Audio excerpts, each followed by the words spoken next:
Hey guys, it's Pokey Dude here with Misaki, and welcome at long last to the finale of Kagetsu Tohya. Alright, want to start us off? If Tsukihime 2 gets made, Enhance is rumored to have a part. Whoever enhances, Uh, he looks like the protagonist of Devil May Cry. I mean, Devil Babe Cry. Aha. I'm gonna look up Enhanced real quick. He's probably got an entry on the wiki. Let's see. Enhance. Yep. Uh, hmm.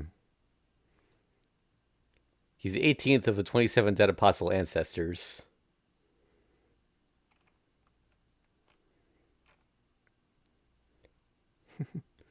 Yeah, there's no picture of him. It just says he's said to look like Dante from Devil May Cry.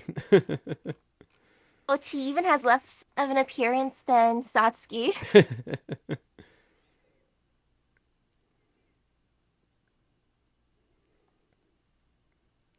uh, Okay, so he was mentioned in Tsukihime when Arco had noticed that CL had the black barrel. Okay, all right, enough of that though. Yep. All right, so we just have a couple of summer festivals left, and then something called Drinking Dreaming Moon. All right, Akiha.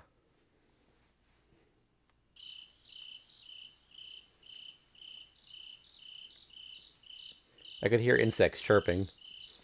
The radiant heat of midday had cooled somewhat with the setting of the sun. Seems the summer will be over soon. The evening wind brings a gentle and glorious cool, but somehow has a sad grace to it. I was the one who's it's festival intro stuff. If you live in this town, then that's just one of those normal things people do in the summer. But for the members of the Tono family, I don't think that's the case. Because of their pride as members of one of the famous houses, Tono household members never went to the town festival. As children, both Akia and I would just watch the shooting fireworks from a distance. That was the story up until I turned 8. After I, Tomoshiki, moved to the Arima household, going to the festival became my usual way to end the summer. Since Akia was left in the mansion, she just watched the distant fireworks by herself. And that's the reason why I suggested to Akiha, who, despite living in this town, had never seen the festival, that we go to the shrine. But even so, she's slow. It's been more than an hour since she had said, "Please wait outside for me." It's not as if waiting is an agony or anything, but if we don't leave soon, we won't be in time for the fireworks. I paced around the mansion courtyard, just as I was reaching a fever pitch. Sorry, Sa, making you wait. Akia spoke from behind me. Hold it, I'm sorry doesn't cut it. You know when the festival starts, so if you had to get ready, then why didn't you start getting ready earlier?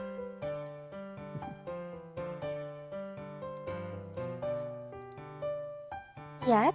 Is something wrong, Nissan? Looking so surprised? Nah, you apologize, so it's fine. I averted my gaze. I averted my gaze to try to hide the dump of my racing pulse. Forget that, Akia. What did you do to your hair? This? I just chose to change it to match my yukata. That's all. Does it look strange? Smiling, Akia asked me. Idiot. Of course it's not.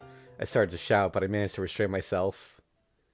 In the first place, if she doesn't look good, then I wouldn't have asked. If she didn't look good, then I wouldn't have asked anything. I was just, she just looked so cute, like a different person, that my mouth just slipped and I spoke before I realized it. Nis, what is it? You're acting a little strange. don't want to say this, but surely you aren't going to try to cancel now, are you? Her cute smile changed instantly, returning to her usual strict self. No, it's nothing important.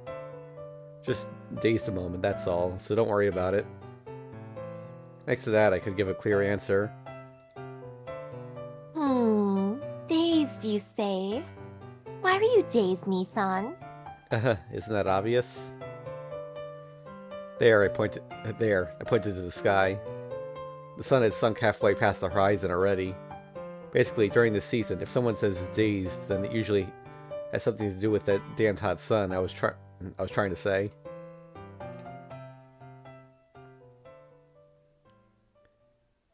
The stairs up to the shrine.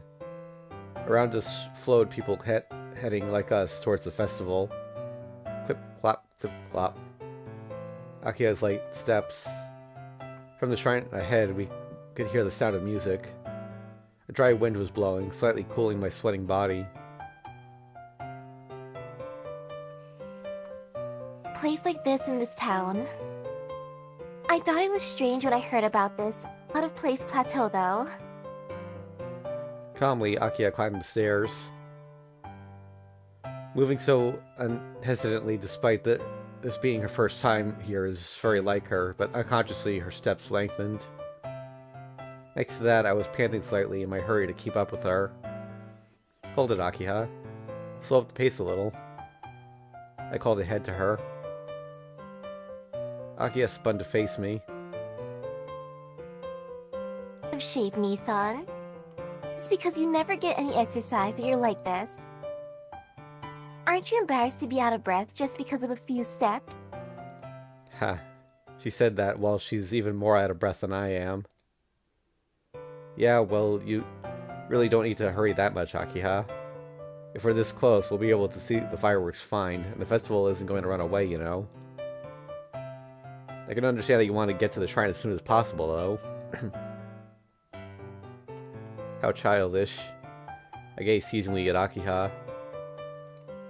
I'm not that excited to go to this festival. Really? Then let's sit down somewhere around here.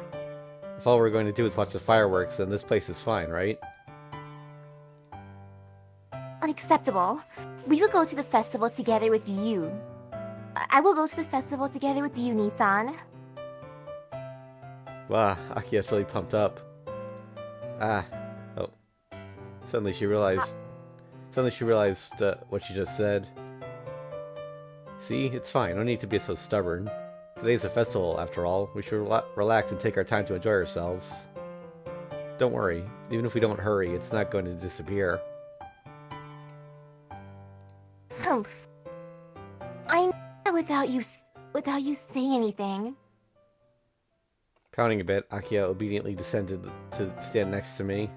And with the clip-clop sound of her sandals echoing around us, we climbed the stairs to the fairground side by side.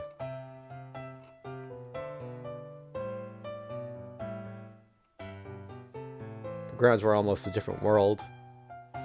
Lines of shops big and small lit up every which way. Paths overflowed with crowds of people, and in our ears was nostalgic festival music. Here and there hung paper lanterns, their pale glow lighting up the night, almost turning the grounds into bustling daytime. As soon as we reached the grounds, Akia caught her breath. I didn't think it was because she was overwhelmed by the clamor of the festival. Neither of us were children anymore. We've both gone to school and are old enough to have done all sorts of fun things. That's why we wouldn't be shocked like children just from seeing a little festival like this one. The reason Akia stopped breathing was surely her childhood dream was finally coming true. And I was the same. That was from 8 years ago.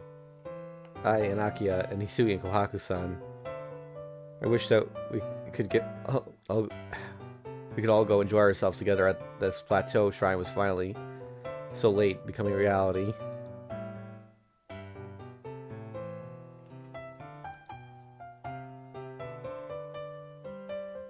Misaki? Yeah. Oh. Well then, Nissan. I think you've got the problem again where your mic's not picking up right away. Shoot. with a sigh, like waking from a dream. Let's have fun. Let's see, how about we start with that shop? Akiya suggested calmly. Of course, in the time left until the fireworks start, we're going to visit every shop. Dropping Akiya's hand, I ran off. The overflowing crowds. Amidst them, we played to our heart's content. The fireworks rose into the air. With a pow-pow, they illuminated the dark nighttime sky. The radiant fireworks meant the end of the festival. Those momentary flowers that lived to beautiful full bloom for only an instant. Summer is over. Even though it was hot for so long, tracelessly it has begun to move into the coolness of the next season. The ephemeral memories of summer. The shooting fireworks seemed almost to be a fleeting symbol of them. The two of us gazed upwards at that vision.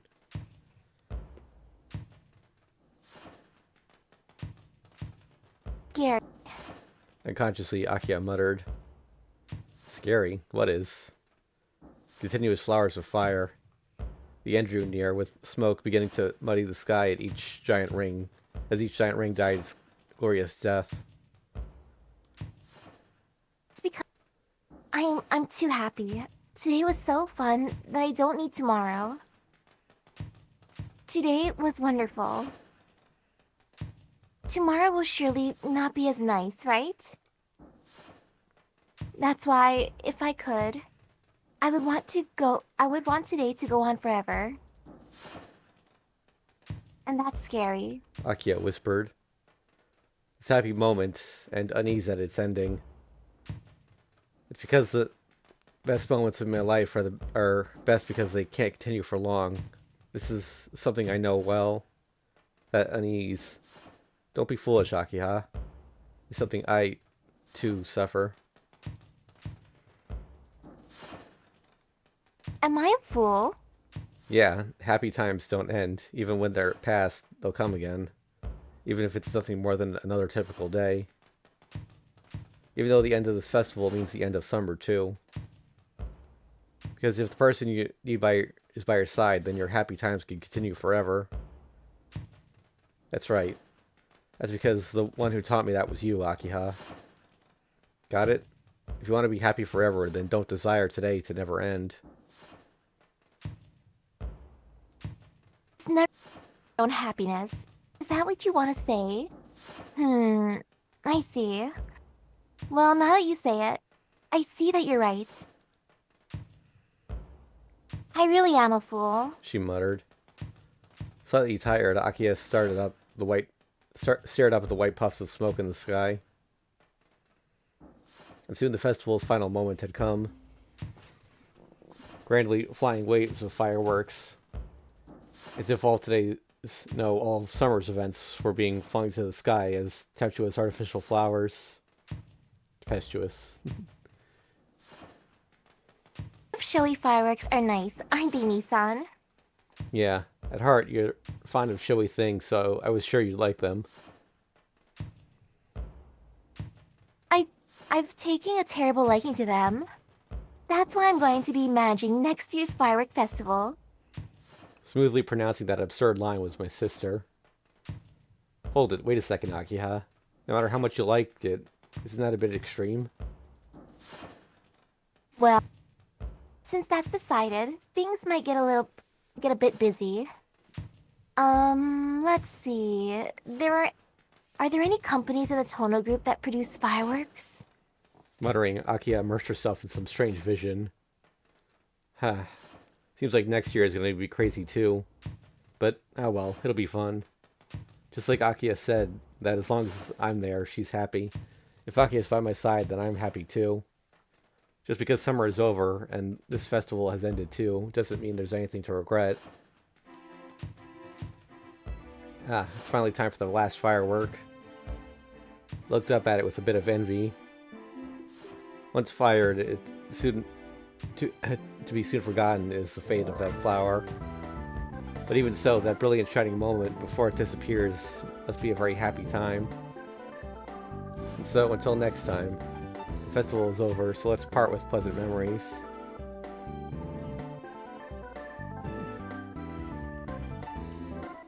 Alright, I can't skip this. Festival with Akiha was so normal compared to the others. Yeah.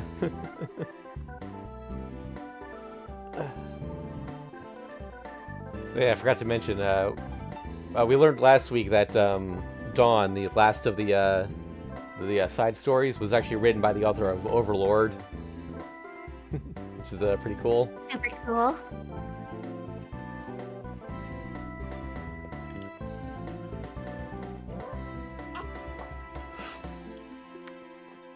As a side note, I got a boom or a shock mount for my microphone, so hopefully there's a little less noise whenever I have to take a sip of water and put the cup down.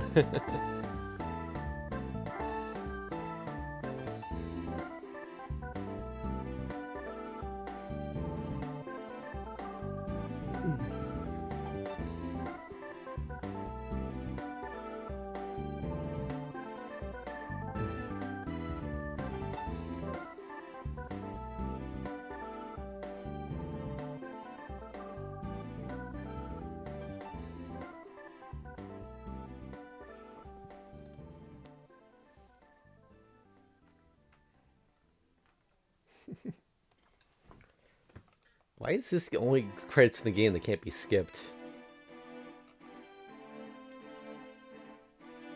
So the only part of the story that had like a lot of typos, like overall.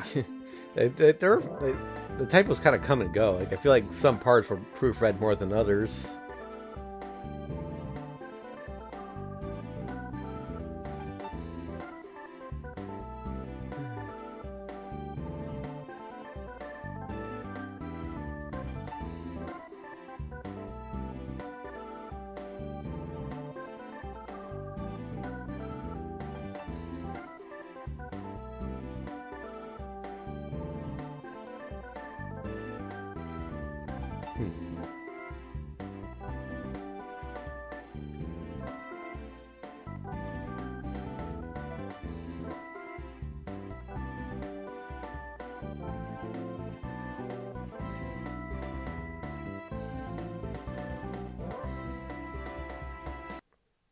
Okay, there we go. Bye to the repeat loser.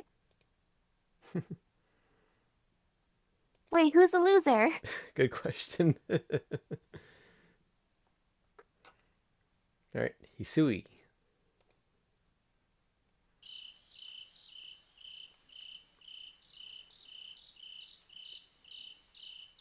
Night fell. The sweltering heat of midday had faded. A lonely sunset passed, and gradually the town had reached a mere sweat-raising warmth. A dry wind slowly cooled my sweat-beaded skin. With the sun down, the summer skies grew thin, and you could feel the quiet footsteps of autumn approaching.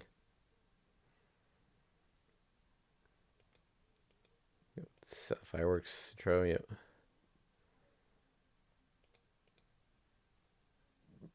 Because that shrine, with its unbroken overlook of the city, and is in the country, the crowds should be less there.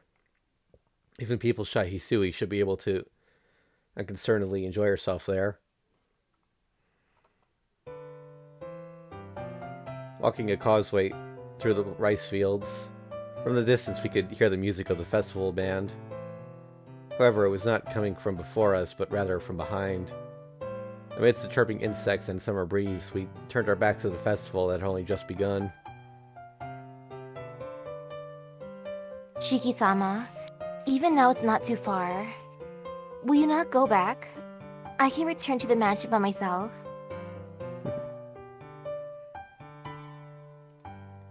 It's fine, Hisui. If you're going home, then so will I. I'm the one who said we should go together, and besides, I already had plenty of fun earlier. Very sorry. Your enjoyment of the festival was ruined, all because of me. Hisui trailed behind me, looking depressed. Back at the festival grounds at the shrine, we arrived early, but after only about 30 minutes in the crowd, Hisui's face had become quite pale. Probably because she was unused to all the people, but she said that she had wished to return to the mansion and that I should enjoy the festival by myself. There's no way I could do that. Besides, being by myself would just be boring. That's why the two of us were returning to the mansion before the fireworks even began. Thinking she offended me, Hisui walked slowly along. Hisui, are you still upset? Yeah, because I accepted your invitation. All I've done is cause you trouble. I regret that I did not wait at the mansion for you to return. You didn't cause any trouble at all. Rather, this is the best time I've had all year. If you didn't enjoy yourself, Hisui, I'm the one who should be apologizing. Hearing that, Hisui put her hands over her mouth. Sorry, Hisui. Ever since we were kids, I've dreamt about going to the festival with you, so I pushed you into this. I was the one who caused trouble for you. It's not like that at all. So, Hisui, you had fun? After swallowing her words several times, Yeah, I had fun, Shiki-sama. she said with a soft smile. So the two of us walked the causeways. As we drew apart from the shrine, the silence grew until the only noise came from the insects. The two of us walked along the unpaved earthen paths. Being like this isn't bad. Nice atmosphere, I muttered and stretched broadly. Maybe I looked a little strange because Hisui smiled softly. Yeah, I like to be like this, too. Hair waving in the breeze. Even now that smile seems about to vanish, but it will remain forever in my heart. If I can see that smile, then I don't need anything else. Hisui, when we get back to the mansion, let's do some fireworks. We could buy some sparklers or something.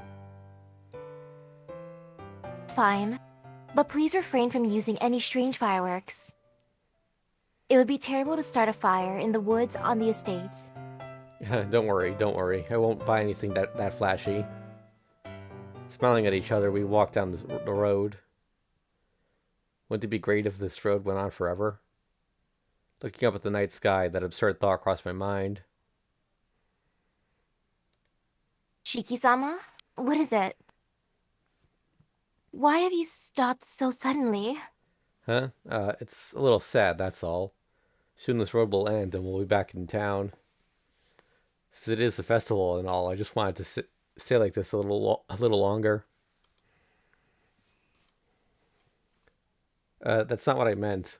Once we get back to the mansion, we'll do something else fun, so it's not like I don't want to go back at all. It's just that, this year's summer is over now. Truly, summer is over. Solemnly, sentimentally, we stood there at the causeway. And so, sealing the close of summer, the final salute rang through the air.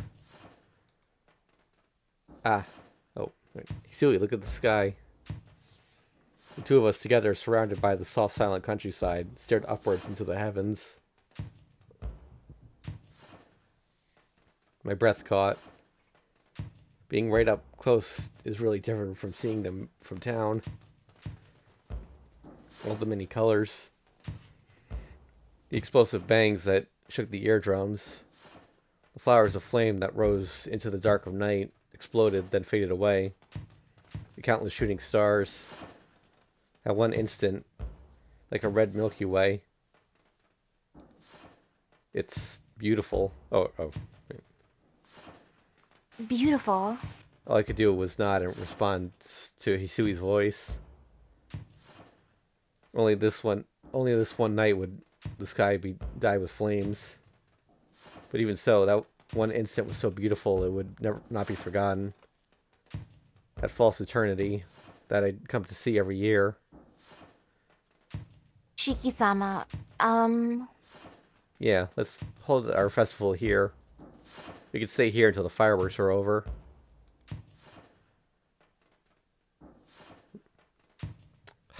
Didn't pick up again. Yes, answered Hisui. Without even sitting, we looked to the twinkling sky. Surely that was only for an instant.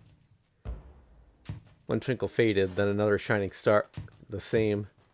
Just like the two of us could not be like this forever, the scenery will soon end. A single, unforgotten, unforgettable, false eternity. But I don't mind. Even as the boring normal days and shining moments pile up, someday the time for that imitation to become real will come. No, that sort of thing doesn't matter. More than anything, right now we should just enjoy this happiness and leave all the difficult thinking behind.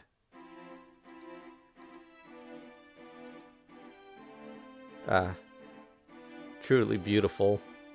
Absently muttering, I drew closer to Hisui's side. Hisui didn't say anything, just reached down and held my hand. Responding to that grasp, I just stood and looked up at the stars until the end. Rising fireworks, the end of the burning summer. But as the seasons cycle, summer will arrive again. That's why I have not even one regret. So, our long, long summer is over. Then, until we meet again, next summer too, I'll be together with you.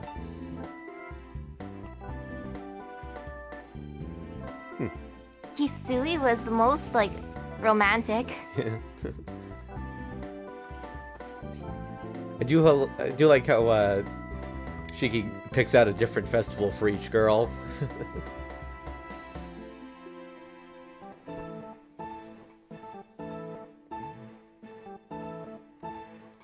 I need to adjust my mic a little. Hold on a second.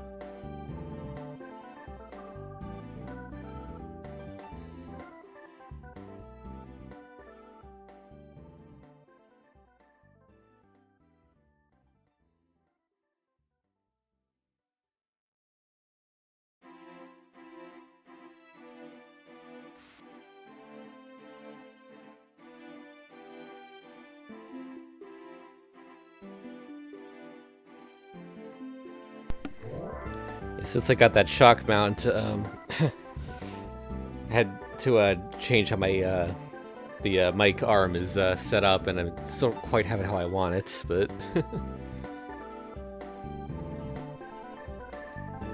Comfortable. wait, what was that? I hope it's not uncomfortable. No, the no, setup. no. It's I just had to. I'm trying to get it to adjust it to the height that I want it at, and I gotta keep twisting the mic arm in different ways, and I think it's good now. Because the problem is the shock mount adds some extra height to the microphone.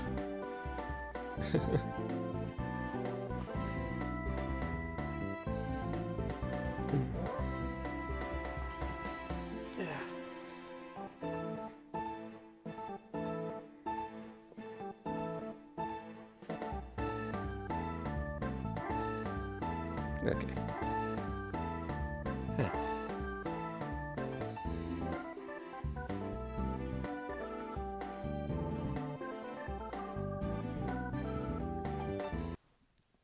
All right, next one.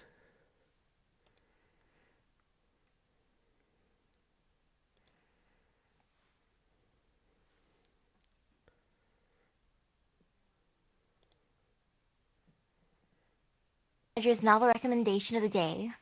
Catch World by Chris Boyce. Never heard of it. Let's see what Wikipedia says.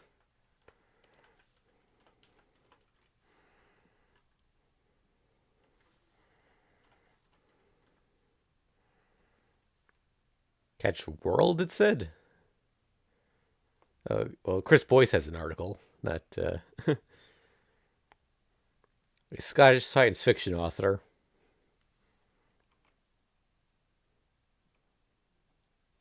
None of his books have their own articles.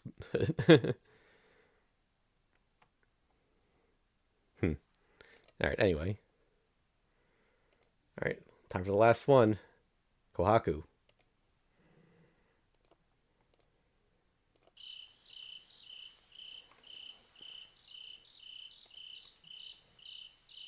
Night fell. The sweltering heat of midday had faded, and lonely suns had passed, and gradually the town had reached a mere sweat. It's the same dialogue.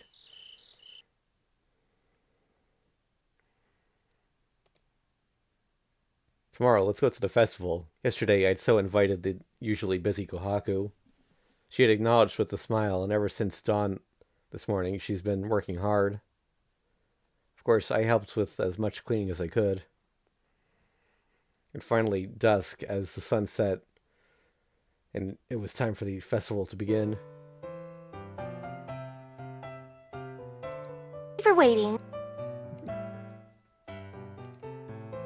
So, whose yukata was your favorite? Ooh, so tough. Actually, really like Hisui's. It's on the player side too, but I don't know. Just it matches her. It's a different look for her. I kind of liked Arcoades. Akia's was good too. As she turned up, Kohaku gave a shy smile. I was going to speak, but my words and wits were snatched away when I turned my eyes to her. Shiki-san, something wrong? Your eyes suddenly became so wide. Nothing at all. It's just that at yukata, you look, so cute that I couldn't breathe, I didn't say. Do I look strange? I thought that since I normally wear a kimono, there would be no mismatch. Kohaku-san asked quite seriously. There's nothing strange at all. Kohaku-san, you look great. If you look strange now, then every kimono in Japan must be pure trash.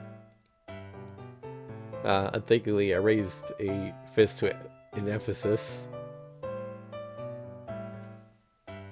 That's going too far, Shiki-san. But I'm happy you think so. Kohaku gave a blushing smile. Ooh. Perhaps it's because of her pink yukata.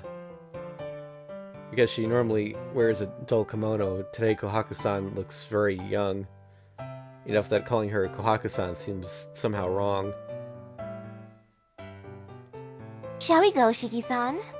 The festival has already started. Kohaku-san spoke to give me a little push to get moving. Yeah, right. Pushed along by extra energetic Kohaku, the two of us left the mansion together.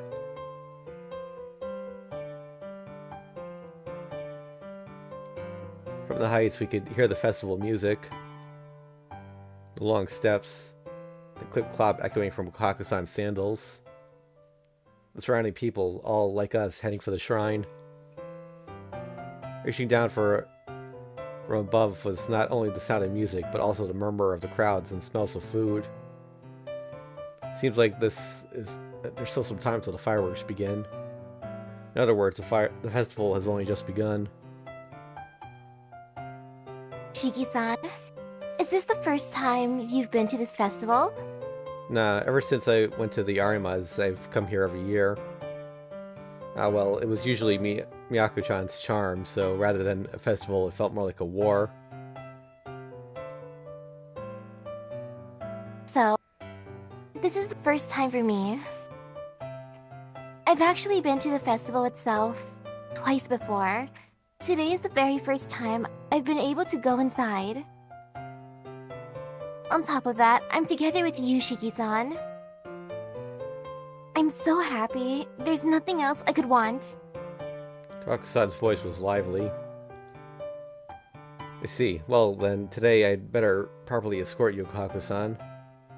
We should make your first festival a good memory. Yes, Shiki-san, I can count on you. Kohaku-san smiled broadly. This is a grave duty.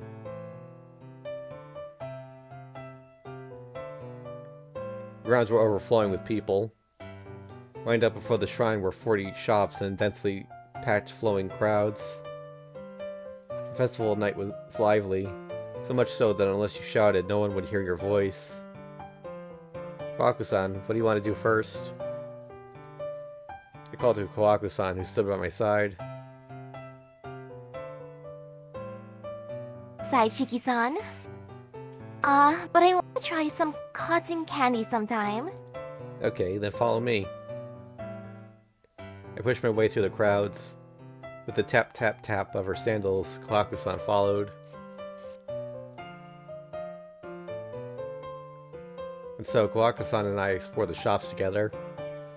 She seemed to have fun just looking at booths and trailed behind me without buying much at all. However, there was one problem. Maybe it was because of the narrow paths, or maybe there was just too many people. But every time we walked a few meters, Kawaku-san was almost swept away.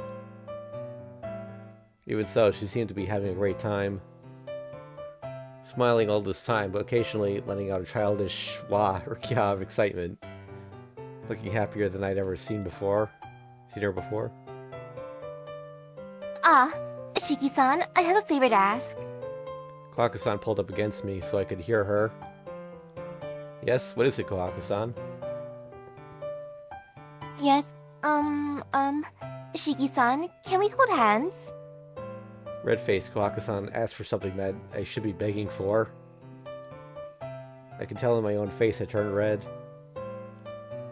Yeah, that's right, if we're holding hands then we won't have to worry about being separated. Pretending to be calm with an effort, I tightly gripped Kawaku-san's hand.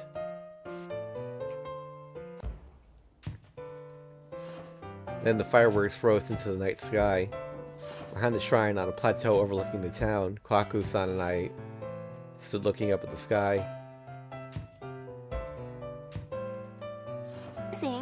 Shiki-san, did you see that firework just now? All sprinkled like that. It really looked like a willow. I saw. It almost looked like it was going to fall on us, didn't it? Yes.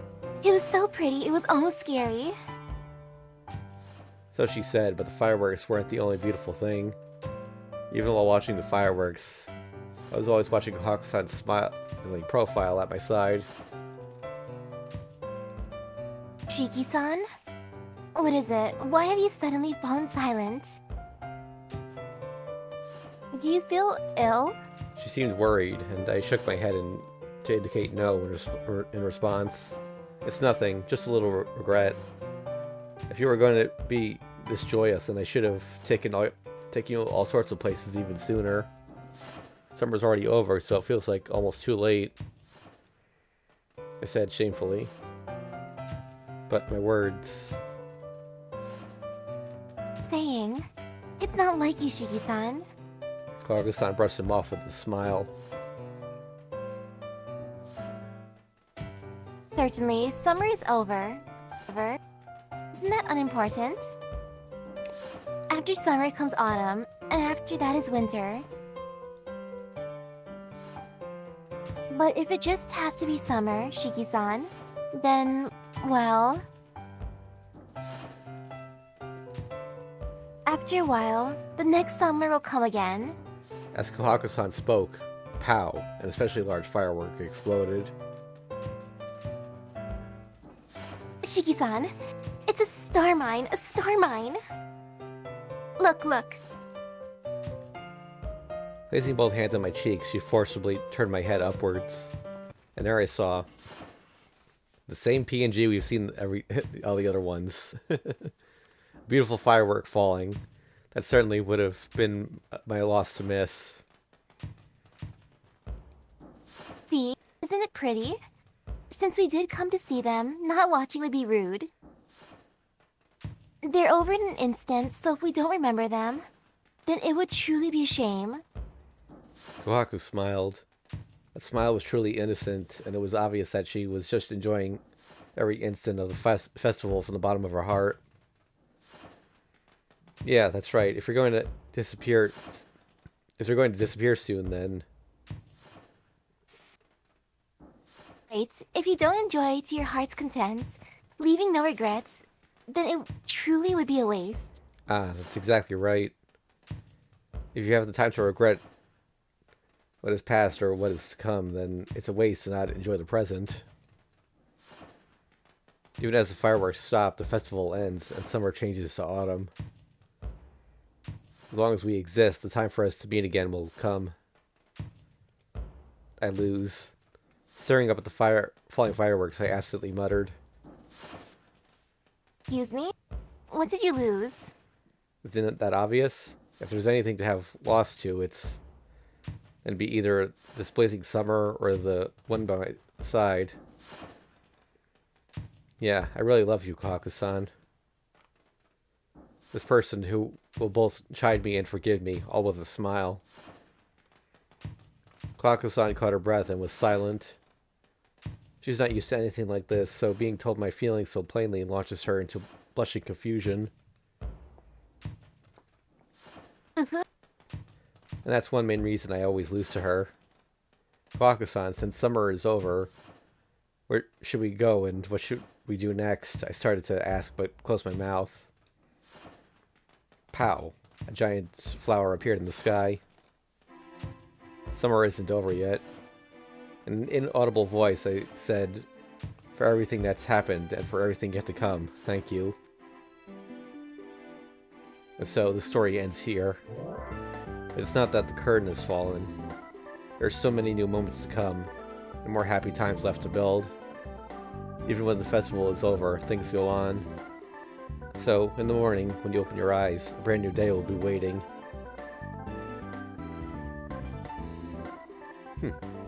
Kohaku's one was so wholesome. Yeah. And then she also used the hairband or the hair ribbon that Shiki returned. Oh yeah, I didn't notice that.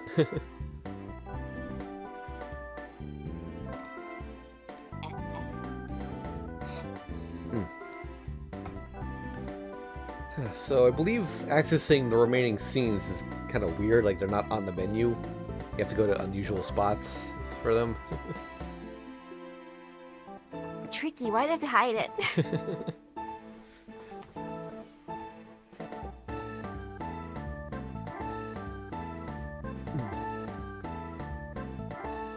So we've got Drinking Dreaming Moon, then I think after that we'll switch over to Tsukihime for the other bonus scenes that we missed there. Then I think there's a couple more here. Yes. Okay.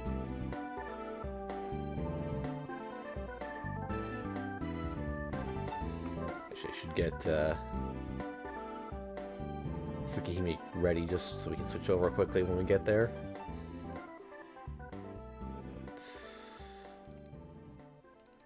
Okay.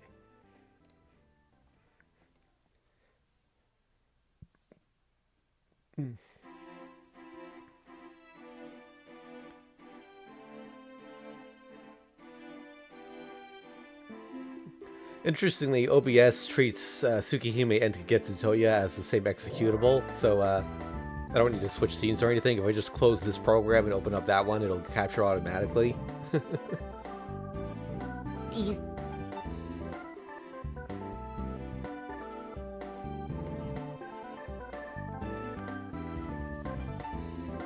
Fate's Day Night, however, is not the same executable. I have to switch that to that one separately when I was testing it. Had to capture some footage for it for the video I'm making.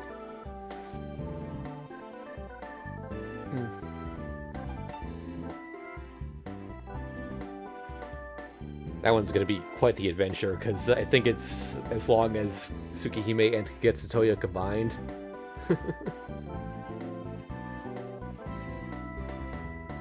Chart isn't as complicated. That should be fine. Yeah, the flowchart for Fate's Day Night is actually very easy to read. It's even color-coded and everything. It's Hey, Shark. You're pretty strong. What?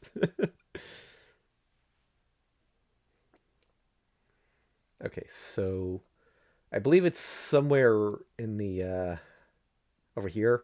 I don't know if I might accidentally come across an H scene image, so I'm gonna put the screen up just to be safe, because I gotta go looking for this scene.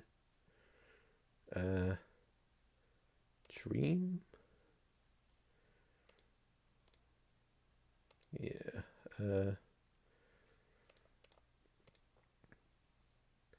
I looked up where this was and I forgot it already.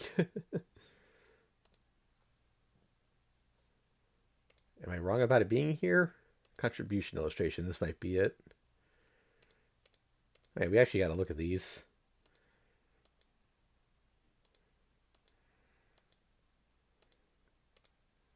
Yeah, yeah, here it is. Okay. You know what? Let's go through these images first. I think they're all safe. Wait, that one's iffy. There's no nipples, so it should be fine. Doll anatomy and all that.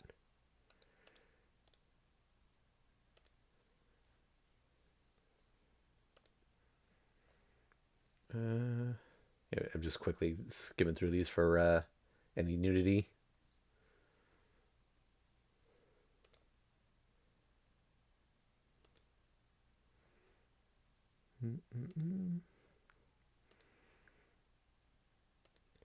Okay, I think we're good.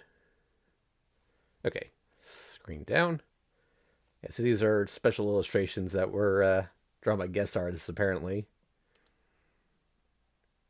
Vampire Hunter CL.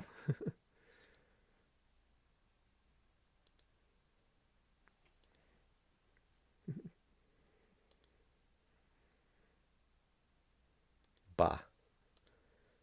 I don't really know artists, so I don't know if I'll really know any of these, but you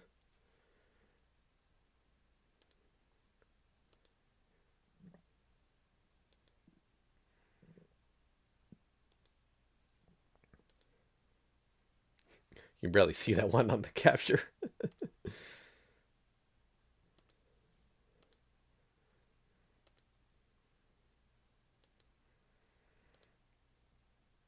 Oh wait, that's is that the Key, the other visual novel group?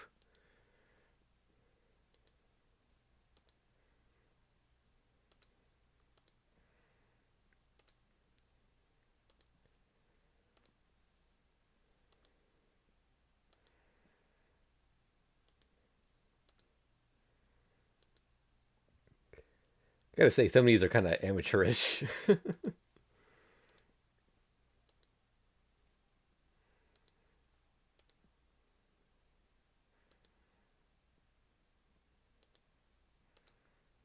I mean, it's better than I could do, but Cute group image. yeah. Wait, who's everyone here? Let's see. Right, there's Shiki, got Isui and Kohaku, Akia, CL, Arcoid. That might be Alco back there. I don't know who these two are.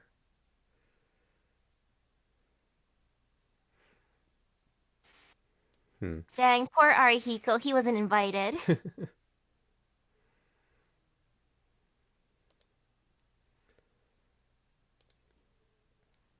Run away.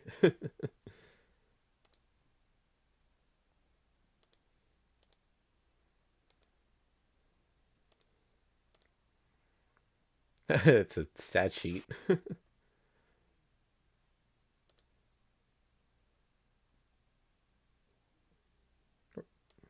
Is this supposed to be like a trading card or something?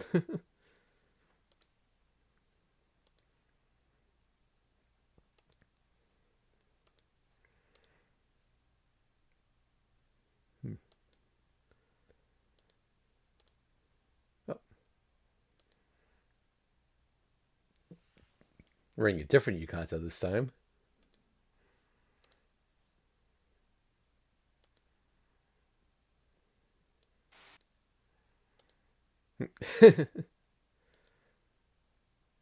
Damn, that is some old school like MS Paint art right there.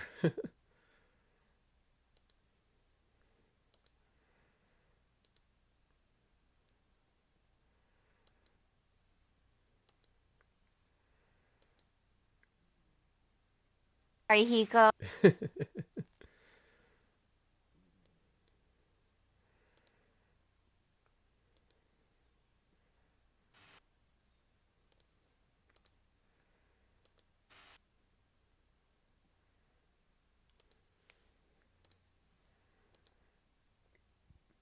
Hmm.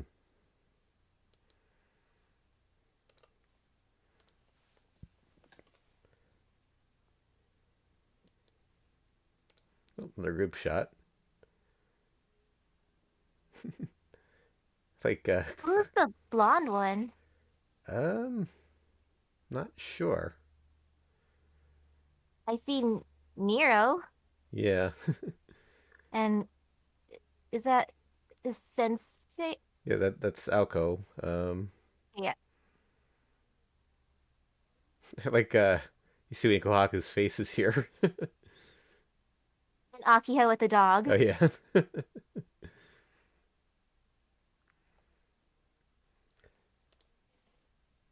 Summer moon viewing party. But who the heck is Blondie? That's like the most random. I wonder if it could be Toko. Let me see. Let me go look up a picture of Toko. Maybe she had blonde hair at one point. Let's see.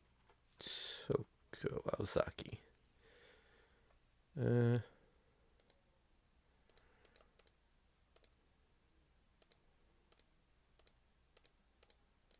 she has hair in like every different hair colors in every iteration, but I don't see a blonde one. Yeah, no, that's not Toko. Maybe it's a self-insert for the artist. They're like, I like Nero. He's my favorite character. I would be supporting him. Yeah, because like there are other type moonworks that came like before this that I'm not too familiar with, so maybe one of those. Maybe she's in Witch on the Holy Night. I don't know.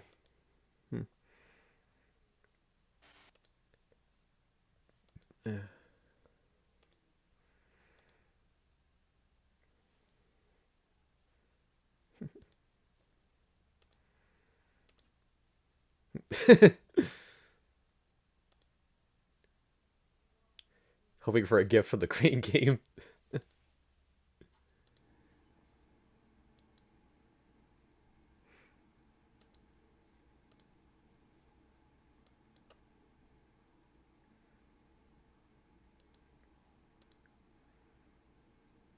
Hmm. I like how Ciel's in that Neko arc post back there.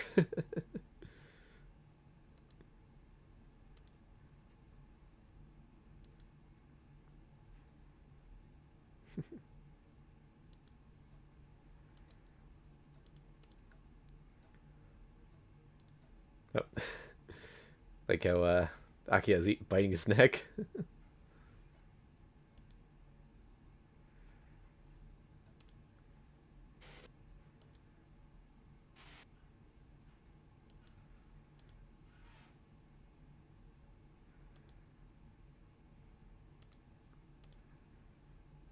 Hmm. The Nero one a lot with all of his Yeah. different animals. Yeah. Twins are moe.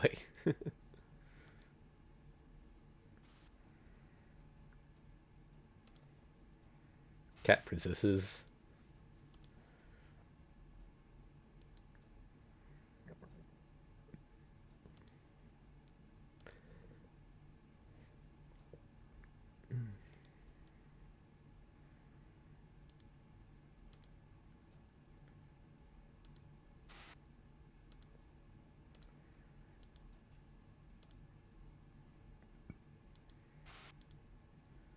Nope. It's a band.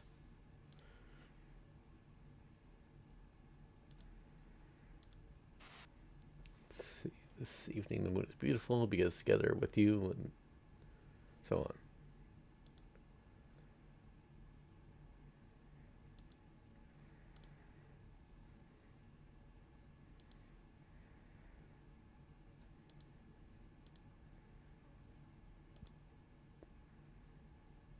Arc fan service on a fan disc.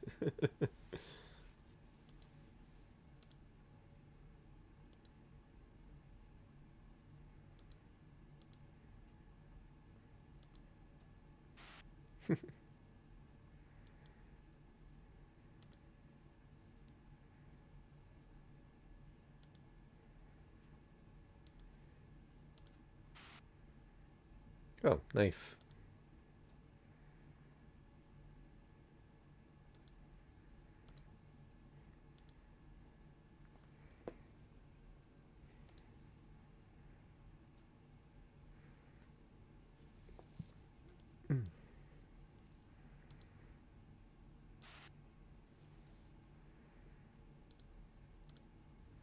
There's a lot of summer festival ones I noticed.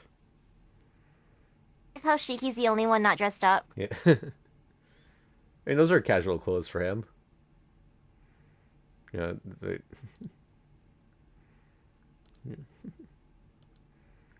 oh, what am I looking at here? Oh, yeah, what's left? We have to do Drinking Dreaming Moon. I guess the fun menu if we can find that, and then there's the bonus scenes in Tsukihime that we missed. I guess she's like hunting some kind of demon or something. Power of curry. Oh yeah, that's what it is. Okay. Ooh, a doll. Interesting.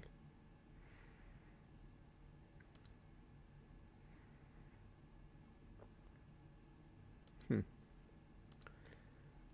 Let's see. Summer Smile.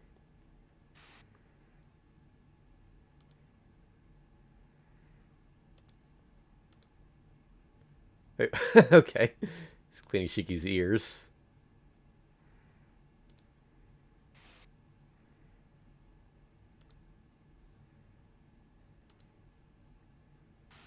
Hmm.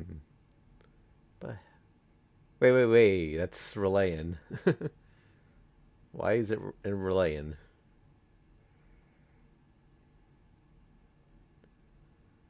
There's young Saga there.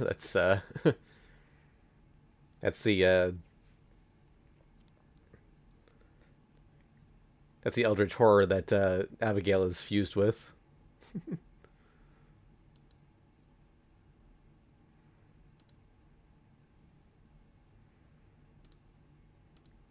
Let's not dwell on this one for too long.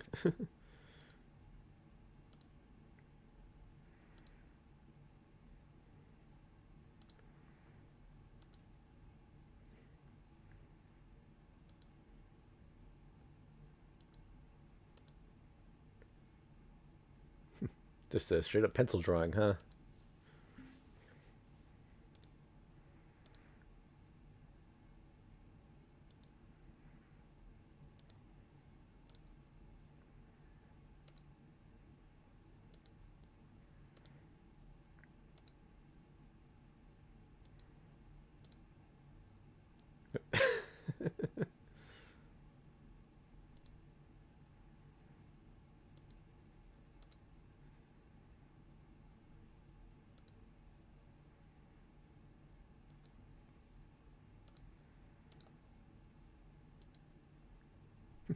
It's the chibi version of CL.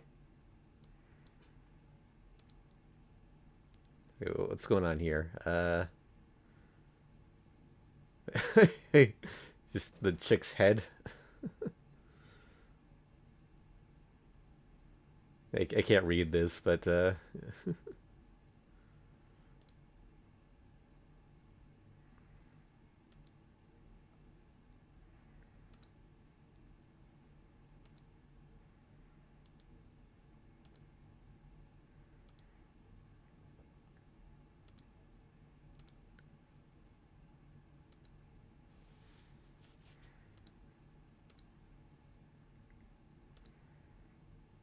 Satoru Go made a lot of these, huh?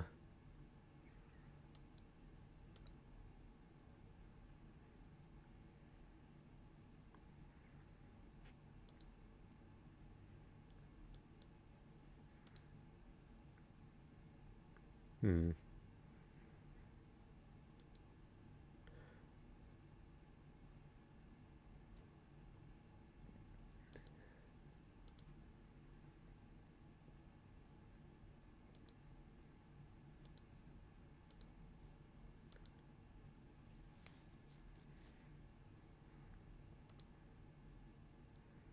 The greatest Tsukihime battle ever. Not.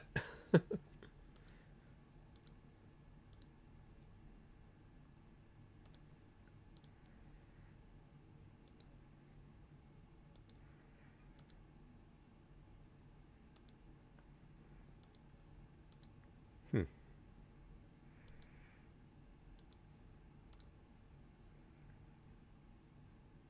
Is that supposed to be Akiha? I think so. Yeah, because her hair looks more brown here.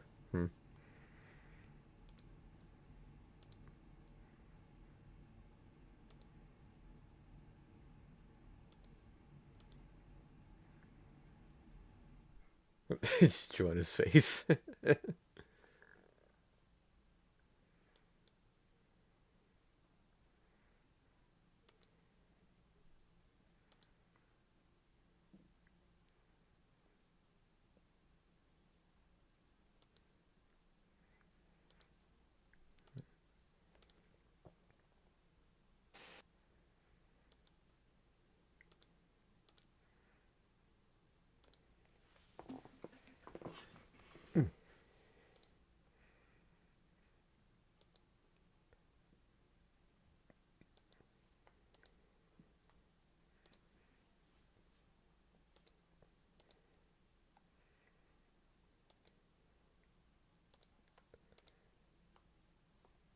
That's interesting.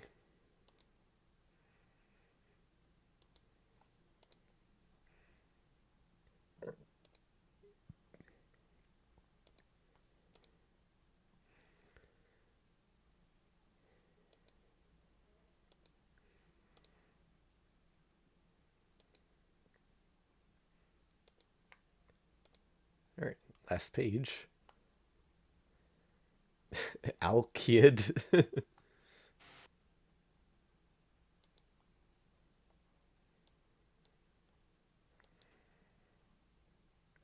Cielu.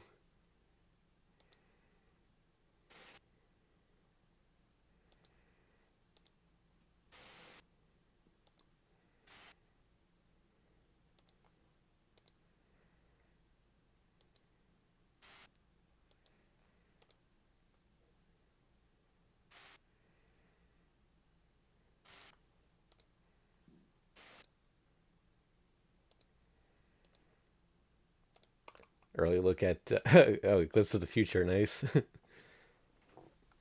First look at Sion. Shion. All right, special story: Drinking Dreaming Moon. Arihiko! Tono, you bastard! The man's scream split the dark engulfing the city streets. Arihiko, running by my side, was sent flying by one merciless punch from Arcoade. Oh. He's taking advantage of that one's instant opening earlier when Akia's hair had shot past us. Even though I glanced at my lost friend, I couldn't stop moving. A true friend, always by my side throughout this running battle, had finally died. Don't just kill me off.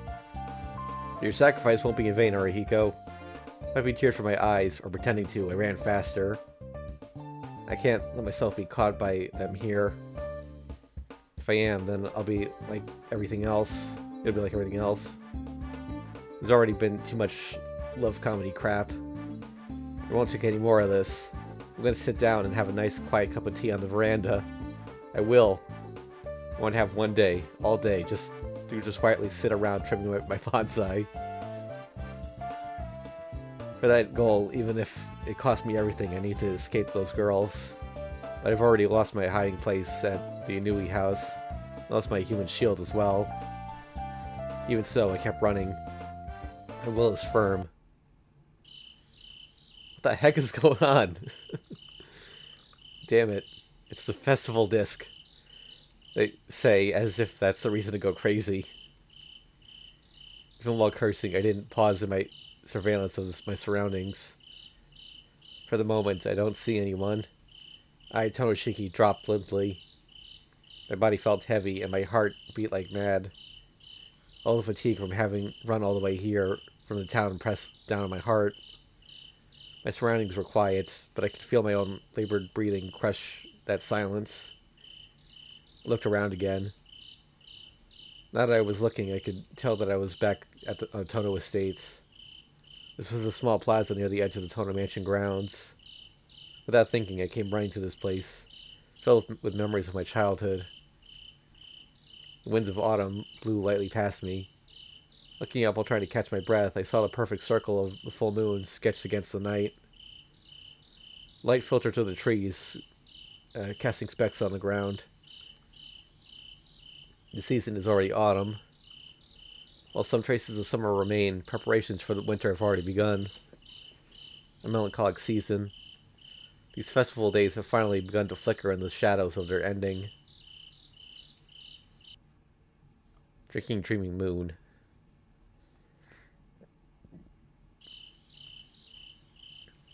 After another look around me, I sighed. It seems that somehow I managed to conceal myself from those five. I leaned slowly against a tree. There, I took a brief rest. Soon they'll come. Before that happens, I've got to recover some of my strength. What the hell is with that next short story? Just remembering the script's contents made my head hurt. No matter what, I've got to escape that. I put one hand on my chest, closed my eyes, and took deep breaths. Doing so, I remember the girls as they were just a little while ago. Having stripped off and thrown away the costume from the previous short story, but for some reason keeping the cat ears as she drew close, Arcoade. Blocking Arcoade's path as if to protect me, Ciel-senpai. She's alright. I thought for a moment, but then I noticed she was holding a dangerous weapon called the Gospel According to Thomas or something. Whether she was joking or whether she was completely serious. With her, there's no telling. Even more incomprehensible was Akiha. For some reason, she was wearing a skimpy bikini. Looks like some sort of cosplay, but I have no idea which one. If I knew which one, I could at least plan countermeasures. Then, spurring on the confusion, were two Hisuis. Of course, one of them was real Hisui, and the other was Kohaku-san in disguise. In the past, it was sometimes possible to tell them apart, but not anymore. All their disguises and their insides. Hisui was becoming more like Kohaku-san, and Kohaku-san was also starting to show her feelings clearly. Normally, this would be a good thing, but not in these circumstances. No way could I be happy about this. Even worse, they've both been cooking. Probably that's the joke. Dangerous. Way too dangerous. With a sudden awareness of a danger far greater than the fighting that rages in the city, I began to shiver. You two, do you really want to be the heroine that much? Unconsciously, I shouted. When I did, the two girls drew closer. Hurriedly, I shut my mouth. And 10 nights in total. So wouldn't it be fine to have 2 stories each? No matter how much poison I spew in my heart, the situation won't improve one bit. Arihiko, trade with me. Without thinking, I begged for help from my best friend, who had gone to heaven during that earlier battle downtown. Excuse me. Of course, it didn't help. That punk, he should have been just a little better shield for me. Automatically, I started complaining about that friend.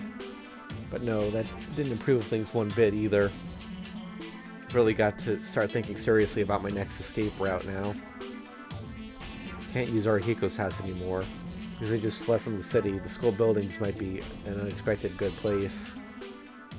However, under this brilliant moon, it'd be impossible to use any route to the school. What can I do?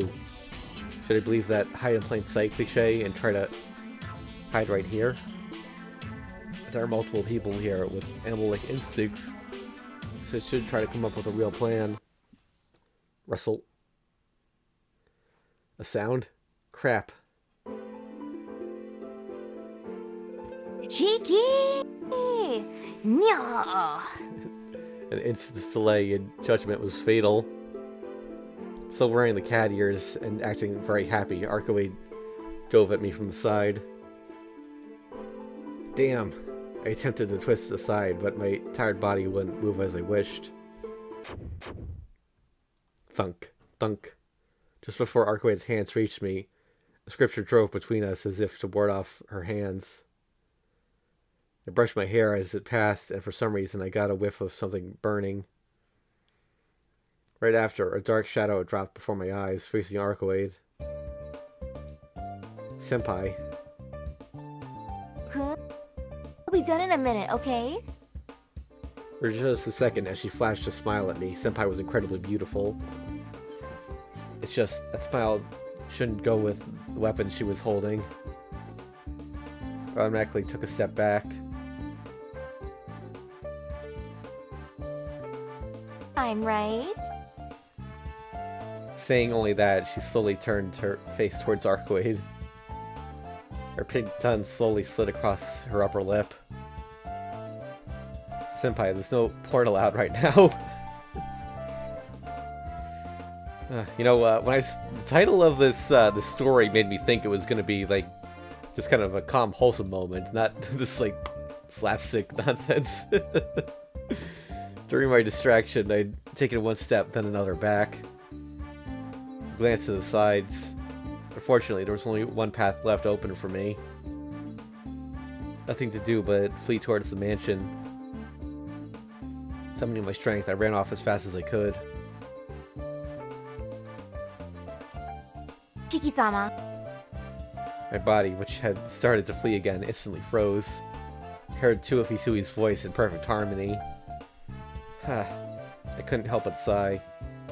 I didn't want to look, but I still turned in that direction.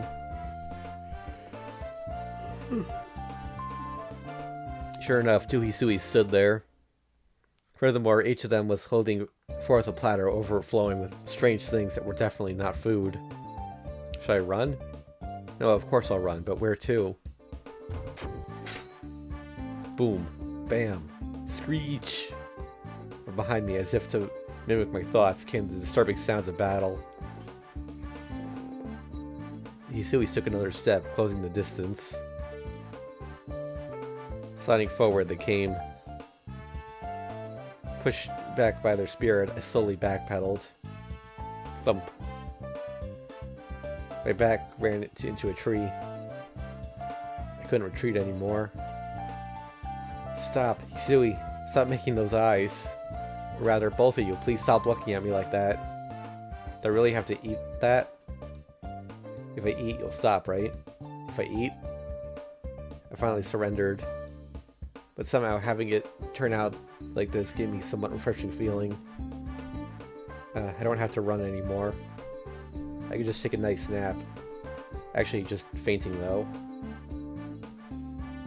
Those thoughts fogged my mind. But Doing to my Nissan. I heard Akia's voice from above. Next, a lightning bolt. Lightning bolt? Nissan, you idiot.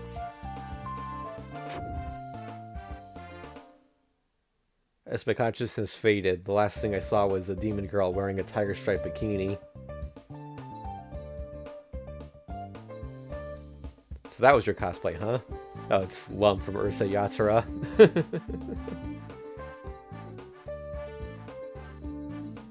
Black smoke puffed from my lips and I collapsed.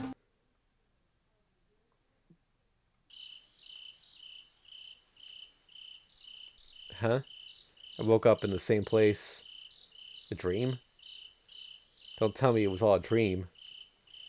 Being that stupid cliche. I shook my head in amazement.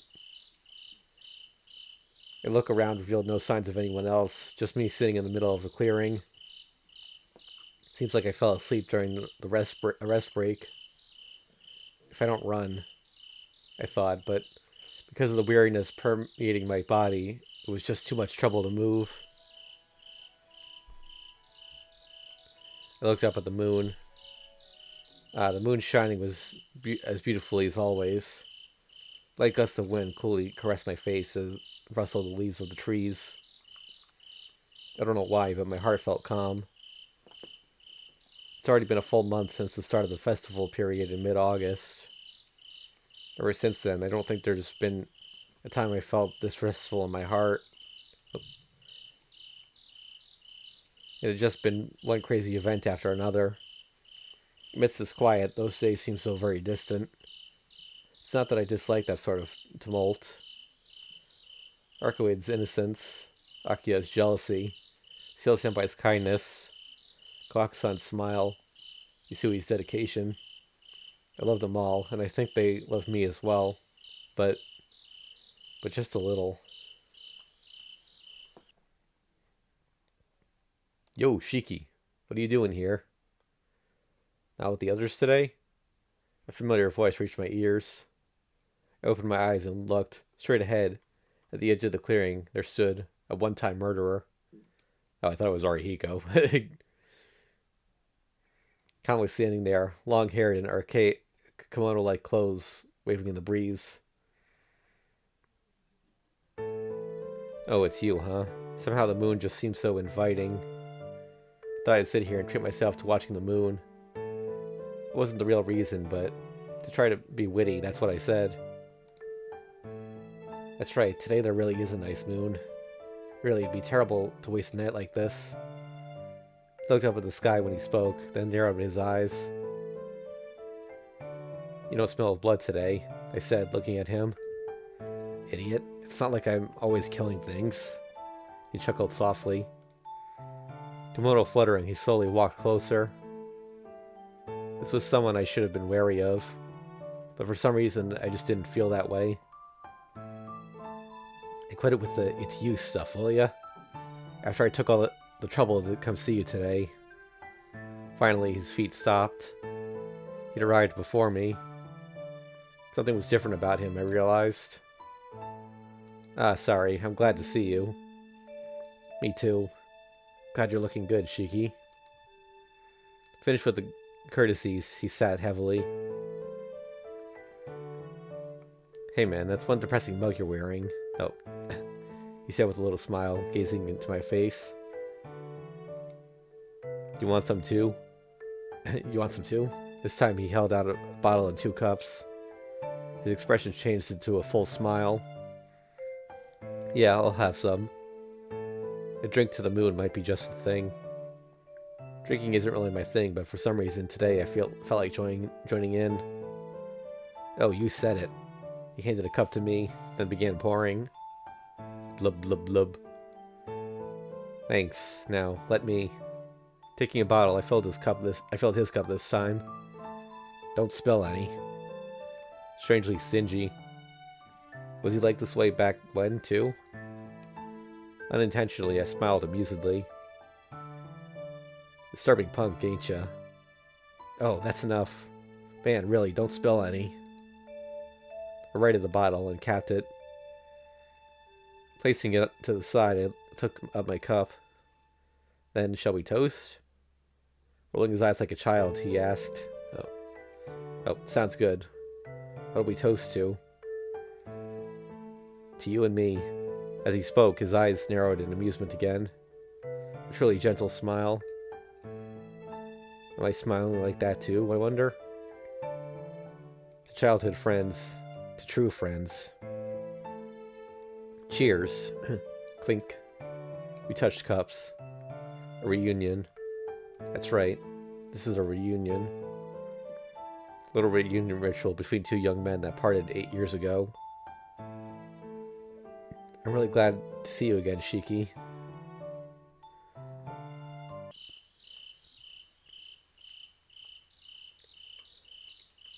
That reminds me, he quietly spoke up. We used to play here a lot.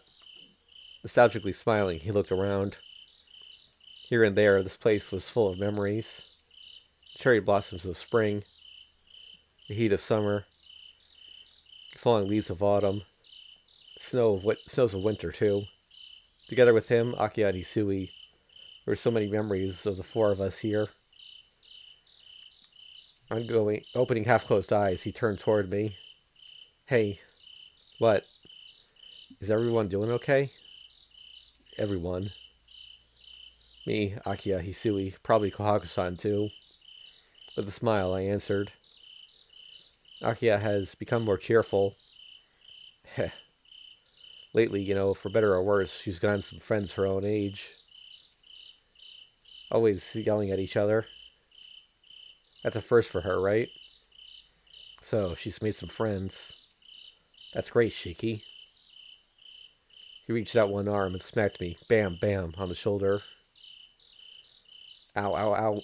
Hisui too. She's become a bit more cheerful. That's good. I always wanted her to smile brightly. This time he gave a satisfied smile. Poured more sake into his cup. Her blushing, smiling face is really cute. Ho-ho? Eyes heavy with meaning glanced at me. His elbow poked at me a couple of times. Kohaku-san. Deliberately, I cleared my throat. Kohaku? His eyes were utterly serious. She started to smile. When he heard that, his expression collapsed. With a large nod, he pushed his face into his hands and gave a great sigh. I see, I see, I see. His voice was loud and happy. He nodded repeatedly. Are you that attached to Kohaku-san? Reacting to me questioned. He opened just one eye and looked this way. A smile floated around his lips. Me to Kohaku? Yeah, that's how it looks. Yeah, that may be true. Parent and child, we both caused her all sorts of hell. Of course I'd be attached to her. He finished his words with a chuckle deep in his throat. What? What does he mean by parent and child? Oh. By the way, what's the white thing and what are the white thing and black things I've seen going in and out of the house? White thing and black thing. I thought for a moment. White, white, white. I remember the cat ears. Black, black, black. The image of giant and really dangerous weapon floated into my brain. Arcoid and Seal Senpai, you mean? Yeah, I think those were the names. I thought so. I thought for a bit. I wonder what he's asking. Vampire? Vampire hunter? No, that's not what he means. Important friends. Mine and Akiha's. Mentioned them earlier, didn't I? As if satisfied by something, he nodded repeatedly. So, friends and rivals, like that, huh? Rivals? Why rivals? You're always like that, Shiki. He gave an exaggerated sigh. Anyway, you guys are living happily, right? Yeah, it is like that, I guess. I thought about his own situation and my heart hurt. We didn't say even a single resentful word. I'm glad. I'm really glad. Just that, and nodded. Hey,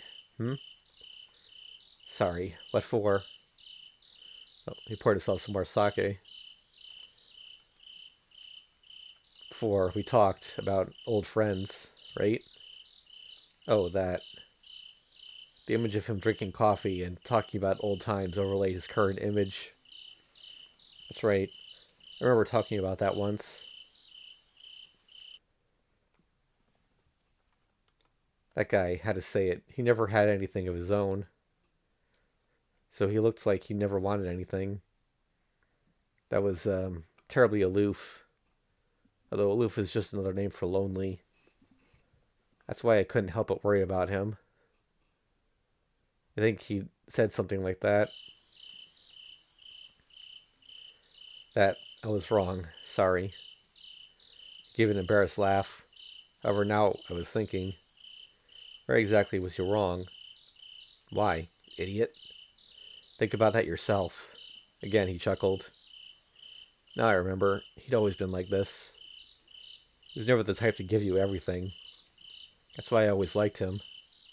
Blub, blub, blub. I realized he was pouring more sake into my cup. I refilled his cup, too. Give me a hint, at least. Yeah, somehow the sake just hit the spot. Okay then. It's me. Huh? Think of the rest yourself. Laughing, he put his cup down next to him, then laid flat on the ground. I, too, quaffed the contents of my cup, then put it aside and laid down. To my fleshed body, the ground felt pleasant. Under my back came the rustling of early fallen leaves. I could hear my own sigh echoing around me.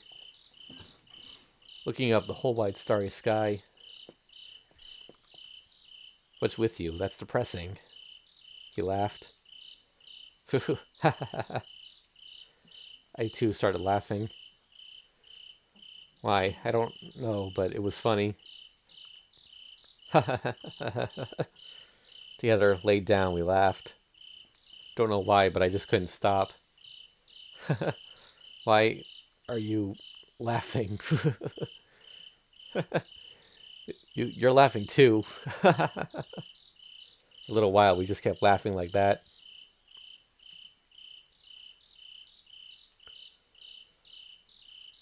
How much time passed, I wonder. Eventually, our laughter passed. Pleasant tiredness and a kind of ennui. Hey, a voice. A serious voice unlike any before. What? Naturally, my voice sharpened too. Wonder what he's going to say. Don't worry about it anymore. Those were the words I at least wanted to hear. Stop. Why? This was... Don't say anything more. Why not? Rather, he was... just my dream, right? Dream. My dream. Product of my mind. A convenient phantom of an impossible, long-lost past. Of a present that can't be wiped away. And of a future that could never come to be. A future I closed off with my own hands. Why do you think that? He was still chuckling. Why, huh? That's because you're trying to cheer me up. That's right. That's what he's doing. Because you're not the you I know. Him from 8 years ago, maybe. But the present him is not someone to speak kind words to me. Because he's an unabashed mass murderer. So you can't accept that the current me isn't a butcher? Tell the truth, no. Can't even think of me as a ghost whose sanity returned when he died. He gave a twisted smile. Holding one hand to his eyes, the other out in front of him, he laughed. Still so young, yet so ingenious. Or ingenuous. Just normal, I think. Normal. This should be normal. No matter how much you call it self-defense, that the person whose future we seal with my hand would say to me, don't worry about it. If this isn't some convenient dream, then just what is it? Okay then, how about this? He sat up, looked down at me. What do you think of the world? The world? Yeah. Do you think reality is wonderful? Or do you think there's no proof that this actually exists? Reality, huh? The everyday world I live in. Can I really prove that it actually exists? And if everything were an illusion? That what I think is reality would in truth be a hallucination and quite distant from the true reality. Is what I see in my eyes reality? Is what I hear with my ears reality? Or maybe no one could prove reality is reality. Well said. In other words, the world exists inside of people. Understand so far? I nodded. The gaze still pointed to the sky. By the way, do you dislike Buddhism? Nah, I don't dislike it.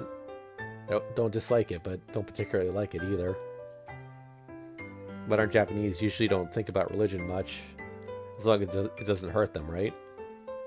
Not that it matters. The Buddhists have a saying, all things are first in the mind, as the foundations of the mind, then come from the mind. In other words, all worlds exist only in your mind. The world only exists in the mind. The world, people, and everything are in your mind. That means what I'm seeing and hearing, it's all just a product of my imagination? That's right. It's a good thing you're smart. Add to sight, hearing, smell, taste, touch. The 5 awarenesses that rule the physical human 5 senses. Didn't surface human consciousness or the deeper mentalities of manas, or self-awareness, and alaya, the root of consciousness. These 8 mental functions form everything in the world, or so they say. Unfamiliar words. I asked for an explanation. Manas? Alea? Yeah, those are the so-called deep mentalities. Manas is the subconscious influence that influences the surface consciousness. That stream of consciousness thing. Alea is... yeah, it's the source. Source. Yeah, everything that's ever happened to that human. Things seen and heard. A gathering, collection of all those. It's the thing that provides impetus, motive to the other 7 mental functions. To sum it up in one word, it's the act. Act.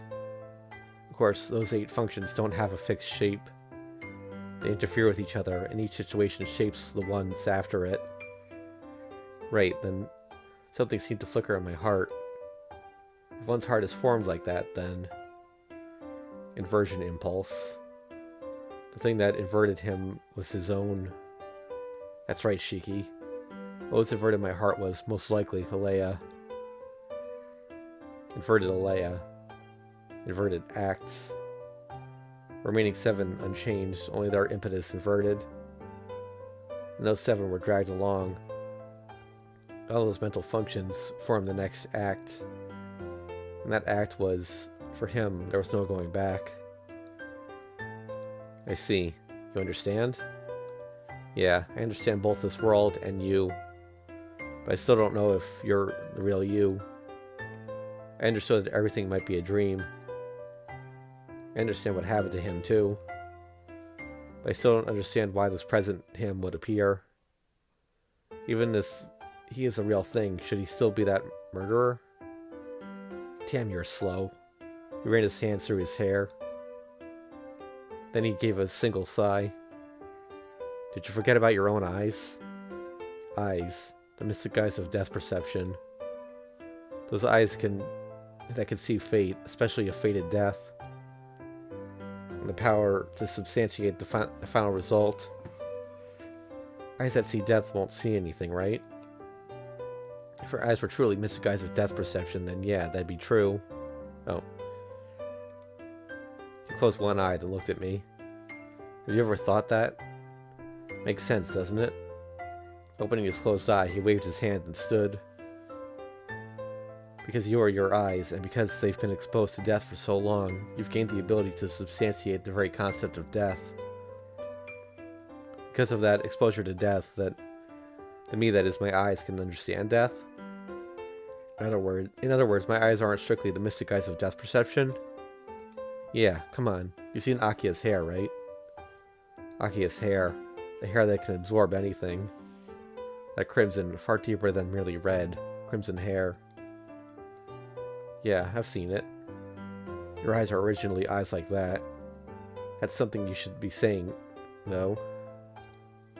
He slowly turned around. His expression tightened and his eyes shone unhesitantly. Seeing him like that, I was overcome with shock. You're talking a lot today, I finally muttered. He gave a twisted smile. With a great exaggerated waving of arms and body, he dropped into a begging pose. This is just your convenient dream, right? Let me do what I want. That's right. Unconsciously, my own face relaxed. What do I think I'm doing, getting this involved in a dream?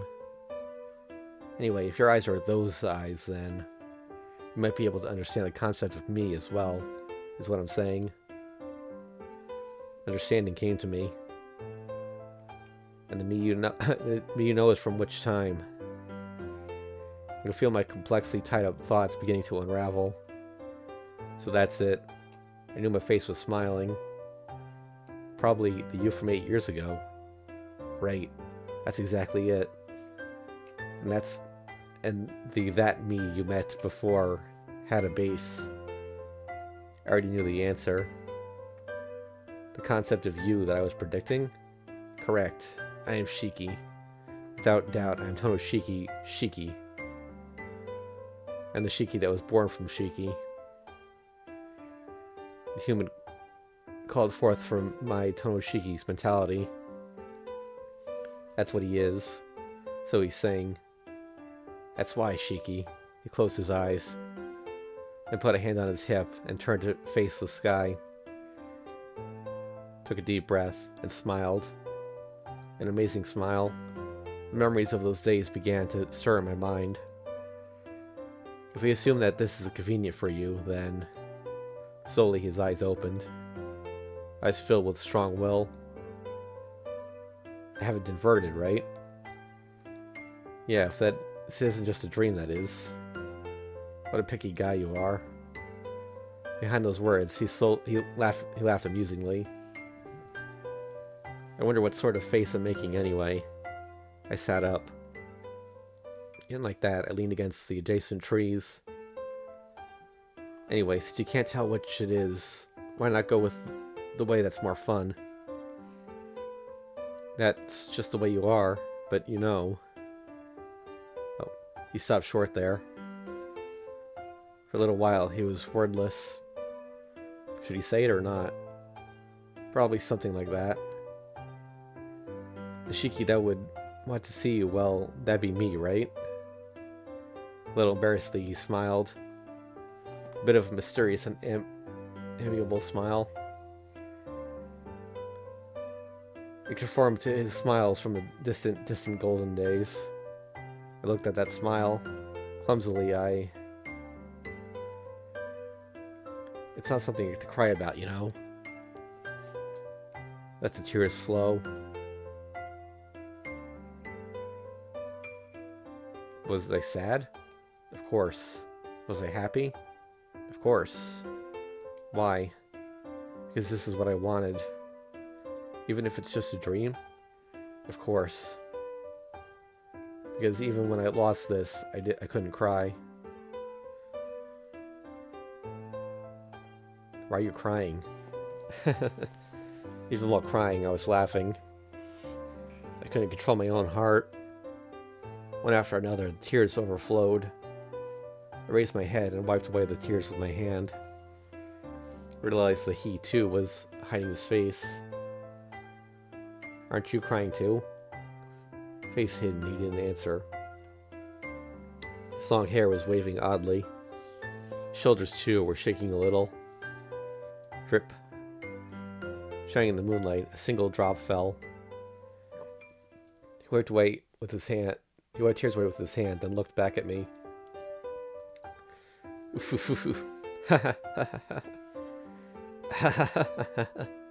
We laughed. For a long time, we laughed. At the same time, the tears kept flowing. There's probably only one reason for the tears. Tears should have flowed long ago. Sorry. For him, when he killed me. For me, when he died. And strangely, the two of us that should have been parted from death were here, face to face. Parted by death. He earnestly laughing, crying, and then, amidst my many jumbled feelings, I could no longer understand anything. There was one reason for the tears, but there were countless other feelings intervening. But I think that was the relief I'd longed for such a long time. Two of us right now must look laughable to other people's eyes. But it doesn't matter. The truth about people tends to be shameful after all. A hallucination, a dream, or even if it's laughable. Because I've finally found the truth. That's how I finally cried for his death. I realized that at some point the moon had almost disappeared from the sky. It seemed like we spent a long time talking. The moon. Yeah. We stood looking up at the moon. It's about time for me to go. As he spoke, he walked to my side.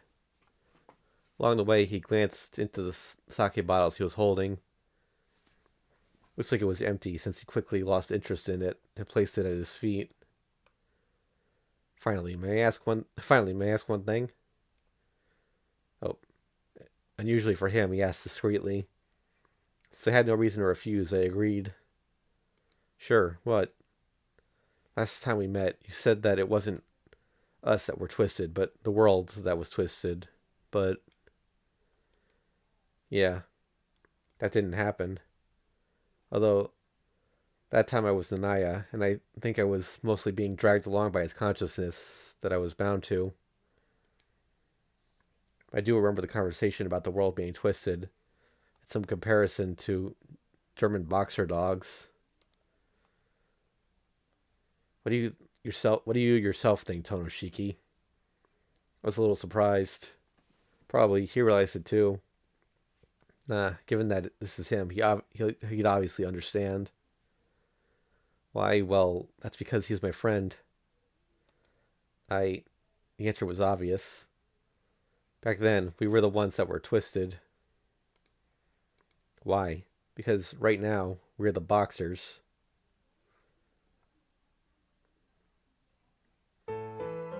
People can't accept survival of the fittest. I believe that. All lives are equal, and I believe in the right of people to live. However, in the real world, it's sad, but that survival of the fittest attitude prevails. To escape that strife, people form groups.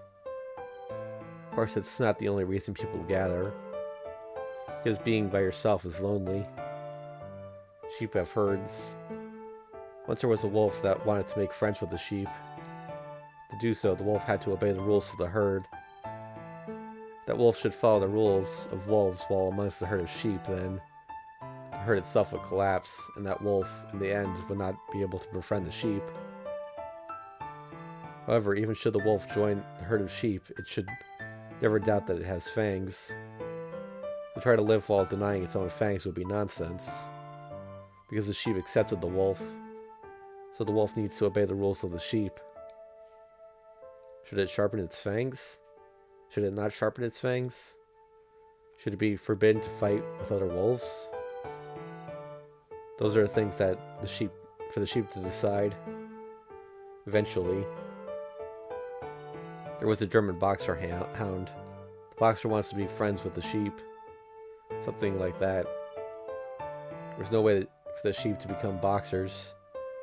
Why? Because a taste for conflict, or a dislike of it, is a nature born from many situations. Besides, my eyes are inherently furnished power. Just like the wolf's fangs. What group is it that we wish to belong to? No need to ask. My precious family waiting for me on the Tono estates. A rambunctious and innocent princess. A gently smiling senpai. And that boisterous common every day, and the people in it. I fought with vampires, so has that group rejected me? No, it hasn't. I want to be part of that group. I wish to be part of that world. And so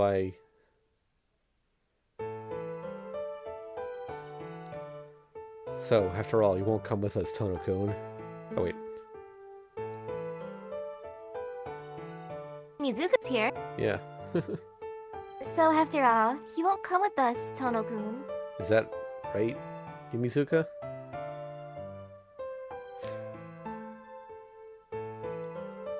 That's it. That's great.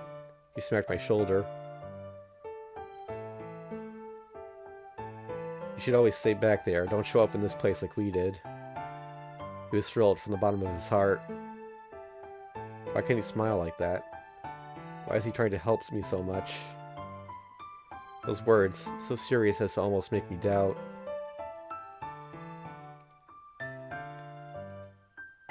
You should stay there and always protect everyone in place of me who can't. Yeah, that's right. By all means, I will. For everyone. For him. And for my own life.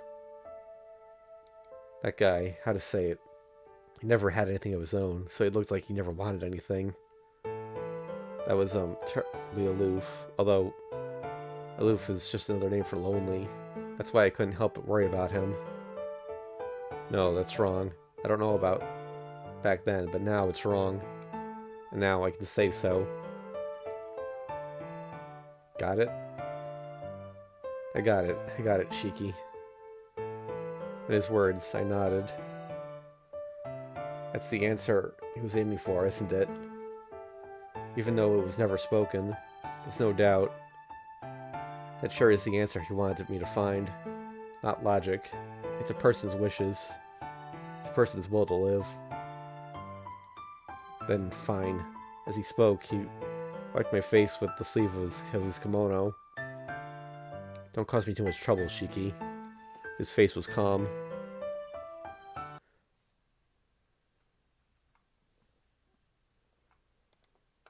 It's time. I've got to go, he said regretfully. He straightened up and smoothed out his kimono. You can't stay a bit longer?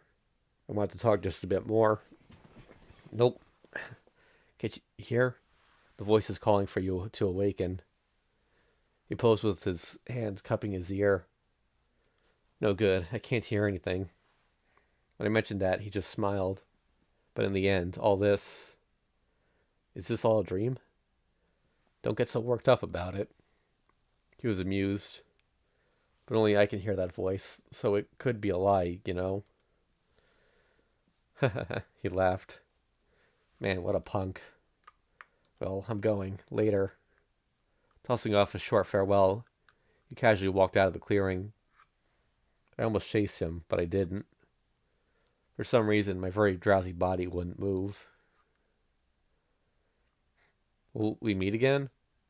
I can only manage a strained voice. Who knows? Won't we? He didn't turn around. If this is a dream, then we can meet again soon. But if this is real, then it'll have to wait until you die. I was growing sleepier by the moment. Yeah, that's right. Ah, man, I'll give you a big hint. A hint? I couldn't keep my eyes open anymore. My consciousness was fading fast. His voice was growing distant. Yeah, I talked about Buddhism earlier, remember? The official title of that was Yuishiki, which means there's nothing but the mind. Did you know that? Can't answer, huh? Ah, well. Then, a gift. I've got a message for you. Bye-bye, Tono-kun. Thank you, and see you again someday. I'm glad I could drink with you. Then, well, I'll be praying that we meet again, you know?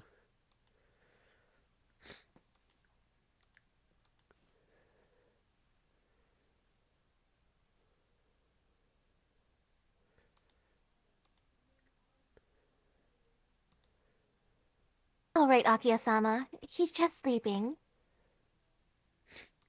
My Shiki wouldn't die. My? Tono-kun doesn't belong to you. He's awakening. Why can you tell? Grumble, grumble. It was all my awakening self could do to understand Akia's words. No matter how kick-ass I am, stuck in the middle of 5 noisy people, I'll wake up. Vaguely, I opened my eyes. Right after, I caught sight of my surroundings. It's alright, Akiya, it's nothing. Yawn. I gave a great yawn and stretched. Looks like I'd fallen asleep sitting against a tree. Surrounding me stood 5 women. Akiya, arms crossed in front of her, looked frantically worried. The winds ruffled her pale clothing that matched the early autumn. Facing me and struggling impatiently was Arcoade, as noisy as ever. I'll do bet that Arcoade with great effort was Ciel-senpai. She's truly a martyr. Sui was kneeling by my side, asking how I felt. That conscientiousness made me happy. Haku-san, after smiling brightly at me, tucked back the sleeves of her kimono and began tidying up a sake bottle and 2 cups that had fallen nearby. What a perceptive person she is. Like this, running away again would be too much trouble. Isn't that wrong? No, it's too much trouble. It's that here, now, is where I should be. Akiha. A worried face. I noticed that unusual change that the usual wouldn't have seen. I slowly stood. Akiha. I walked closer and placed my hand on her head. Nissan? Red-faced, her eyes widened at my unexpected action. I made you worry, huh? It's alright, so don't look like that. Isn't your beauty going to waste like that? I wasn't worried about anything, Nissan.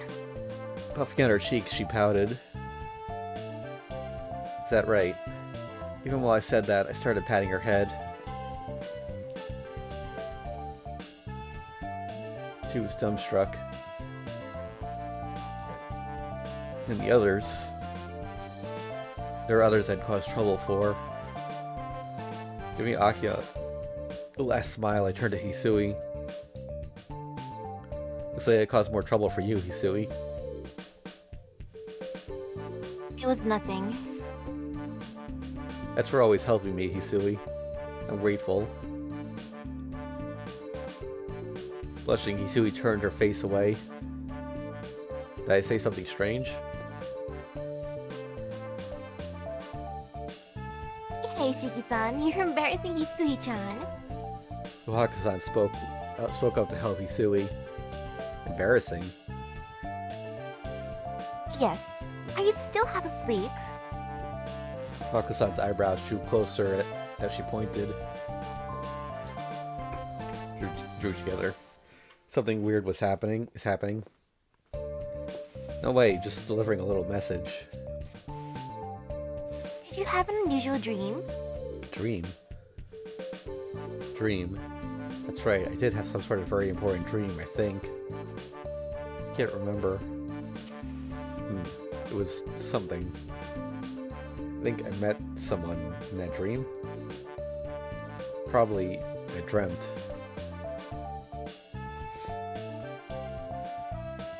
Was it a pleasant dream? She smiled brightly. A dream image as warm as her smiling face.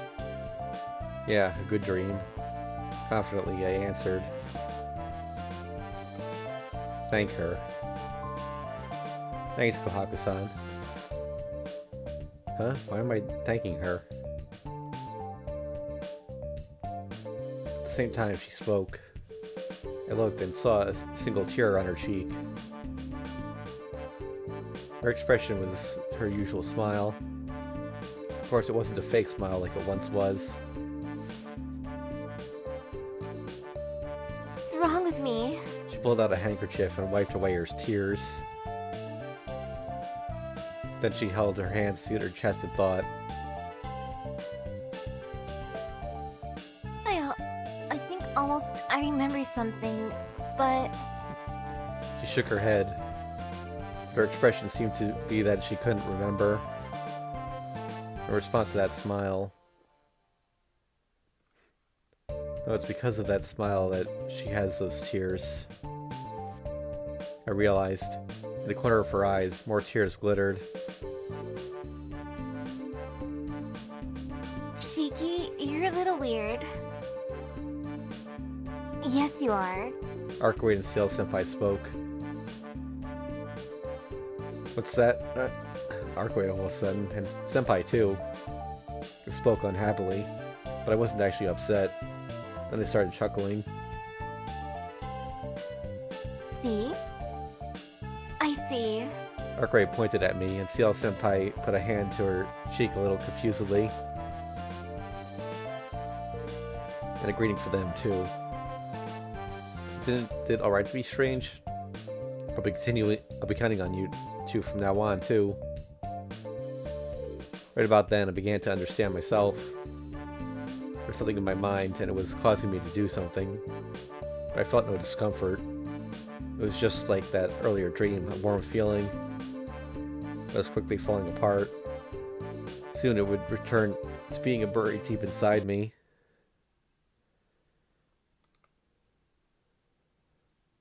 Anyway... Smirk, they smiled. Shall we begin the consecration? Or should we hit him with those scriptures of yours? Wait, what do you two think you're doing to me? What? Well, you know? Right.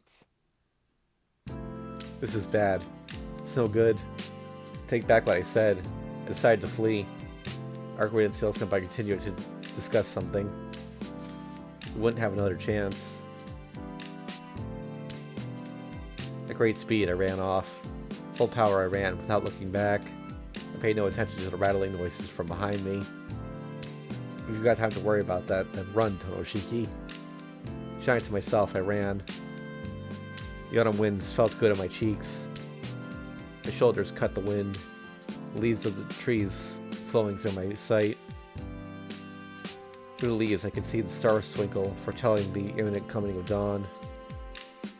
Not like I'm going to get away. Maybe meaningless, but it's just that this is my world, I think. Even if it's nothing amazing. I'm happy. Really happy. Isn't it? Yeah, from in my heart, I really think so. So, I told that thing in my mind.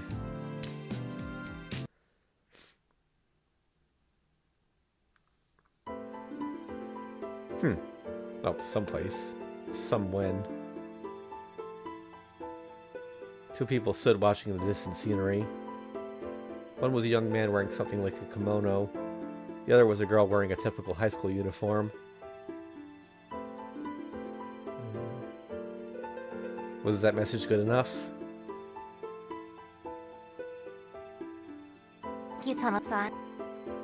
In the scenery, they were looking down on was the shape of their young friend still being chased.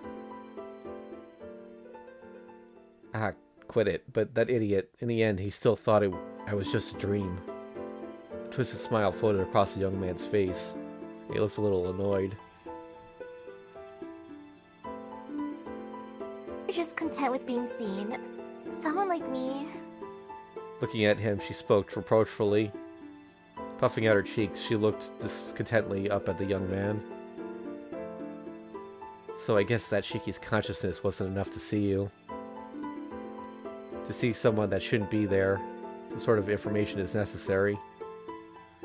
Why? Because it's necessary for other senses to compensate for the information that should have originally belonged to the 5 bodily senses.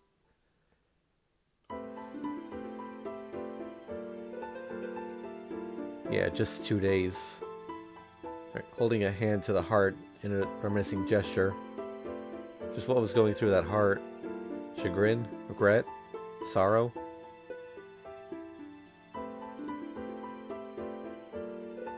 From the Lantern Festival up till today, I tried so hard. Ghost, huh? How inconvenient. The young man earnestly muttered. That's alright, because I'll always be waiting here. Oh. That was her line. So I'll always be waiting here. Surprisingly, her face was clear when she raised it again. On her face was a smile lively enough to make one feel it that way. Is that so? Convenient then, being a ghost. The young man laughed in satisfaction. His last worry was resolved. Should you be laughing there? She pointed out with cool seriousness. I heard you were a ladylike young woman, but... He said a bit embarrassedly. She teasingly laughed.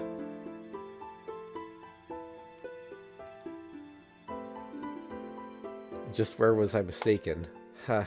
He regretfully sighed. From the beginning. She said, with another laugh, then looked up once more into the world below. He nodded and also looked down. For some reason, the two of them seemed to be having fun. Well, next time be more careful, okay? I certainly will.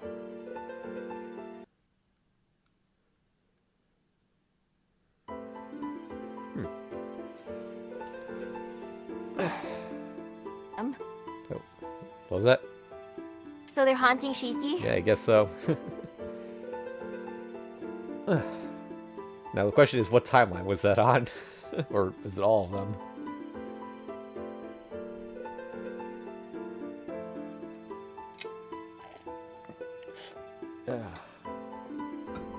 Alright, that is the last official story in both of these games.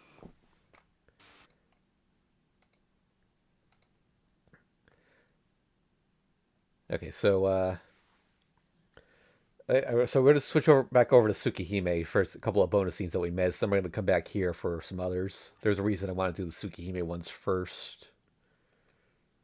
Okay, so I'm going to just boot up Tsukihime real quick. Alright, I got to do this nonsense. Okay.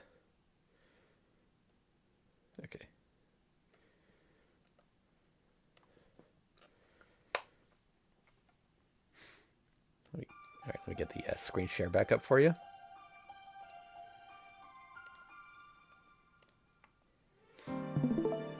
Okay. Alright, so something I gotta point out is these scenes were actually added by the translators. They're not part of the original work, so they're not canon at all. I believe the one that we got from clicking down here last time was also like that.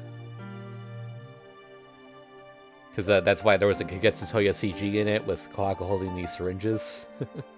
So now if we click on this line here, we get more of those scenes. Gah. Splitting headache. I can't think. My vision blur. Oh wait, I forgot to put the scene up. Splitting headache. I can't think. My vision blurs. I can see the lines everywhere. My head feels like it will explode. Looking all around me like a madman, I wander through the city.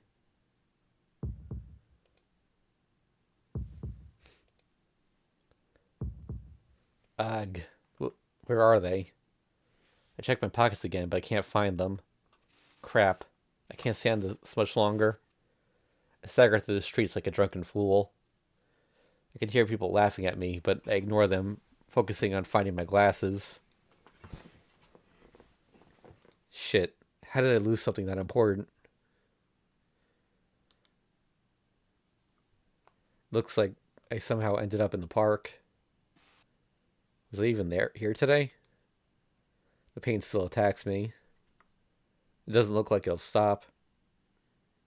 Until I see her. Thump.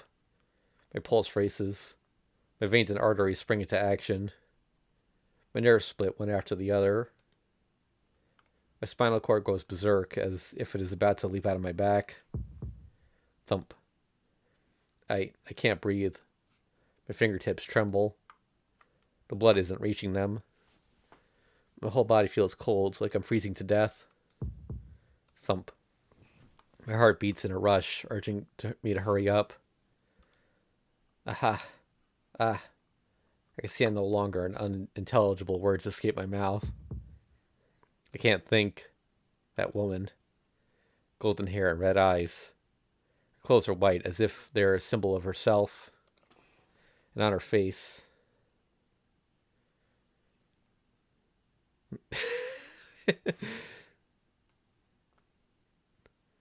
Konnichiwa. Pretty sure that's taken from the anime. Wait, hold on a second.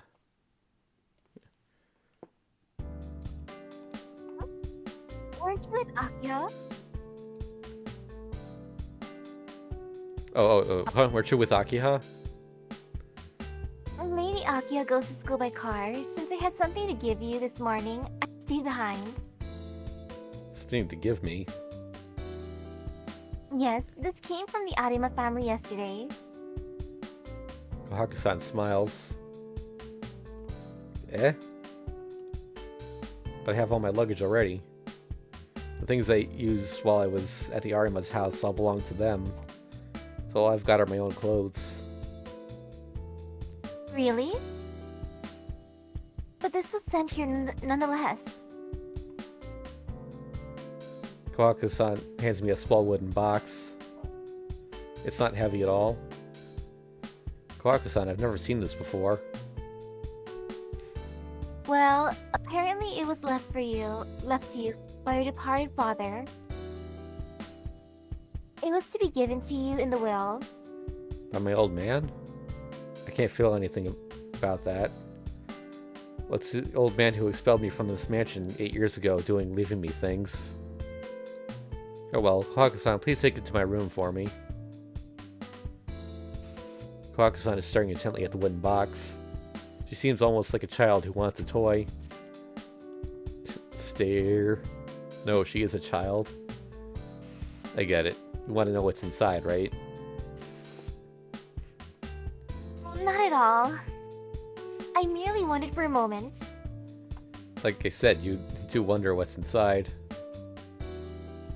Alright, let's open it. 1, 2, 3. With a dry sound, the wooden box opens. Inside there is a computer game. It's a computer game. With bright and gaudy packaging, it has finger marks all over it. The old man must have really hated me to leave me a piece of junk like this. No, Shiki-san. It's an eroge. Kawaku-san takes the case out of the box. See? Isn't it one of those dating games? 1, 2, 3. With a pachink, she opens the case. I see, it certainly is an eroge. Wait, an eroge? It's old, but it seems pretty fun. I guess it takes place during the year and era written on the book. Written on the back. Kawaku-san closes the case and hands it over. Certainly, there's a number written on the case. The character 7, and under it, the character Knight. Nessan, there is no error by that name. It just says, Nanatsu Yoru. Surprised, I turn around. Hisui, who's been silent until now, was looking at the game over my shoulder. You surprised me, Hisui. You should say something. You don't have to look over my shoulder like that, you know? If you want to see it, I'll show it to you. Hisui's cheeks suddenly become a little redder. Please excuse me. That game looked so beautiful that I could not help myself. Beautiful? You really think it's beautiful? Looks kind of beat up to me. Not at all. The cover art is masterful. I think it is an eroge with its own proper storyline. Really? It looks like a piece of junk. But since Hisui seems so convinced, I began to feel the same thing. In its own way, I guess it's not such a bad inheritance. 7 Nights? Maybe that's the name of this eroge? Maybe. I think I can imagine what would be happening in those 7 nights. I skim the back of the case. Apparently it's about a lot of Emoto and some guy named Takajun. Is this a real game? Like, I'm curious now. Let's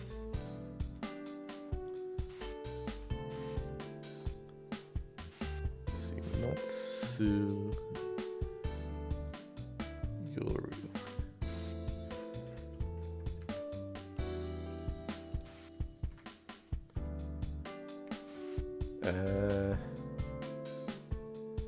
I'm not seeing anything.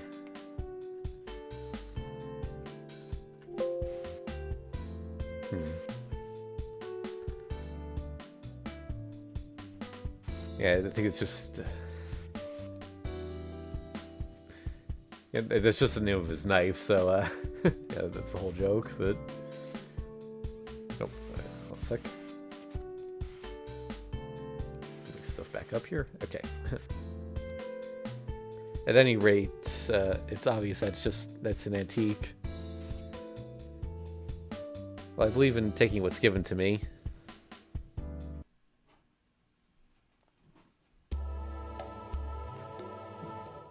A chill runs through me. The air suddenly becomes saturated with murderous intent. What are you saying, senpai? Time with you. Please just die already. I fall forward. I fell from behind as if I turned and ran. My heart would be shot from behind. Yeah. Her sword flies past my head. It seems really slow. I evade her attack, move right beside her, and the instant I tried to run forward, Senpai's movement changed drastically. In the instant, with the speed that it makes, it seems to have literally disappeared. She swings her weapon horizontally. A rush of wind fills my ears, and for some reason, I'm standing many meters away from her. She clicks her tongue and glares at me. Instantly, my body explodes. No, that's not right. She crouches down low to the ground, almost like a lizard, and runs up towards me in a flash. She closes a distance of 6 meters in a flash. She's not at my vision at all. Her whole body's below my knee height and explodes upward from there. A thud. From right beneath me, her bayonet accurately shoots directly for my throat. Gah! I gasp. Pain. Is there pain? Yes, I can still feel pain. Ha! Ugh! Conscious. Am I conscious? Alright, I still have that. Ah! My body. My body is not okay. A dripping sound. It's coming from my left shoulder. Looking at it, it's already a waterfall of blood, which pours straight down. Just now, the bayonet didn't hit my throat, but left my shoulder. Ah! It hurts. It hurts so much the word pain doesn't come close to describing it. But I'm alive. Still, I'm alive. My body is away from her again. Her figure plunges low again. She's coming. Even though I know she's going to run towards me again, it's hard for me to even see her.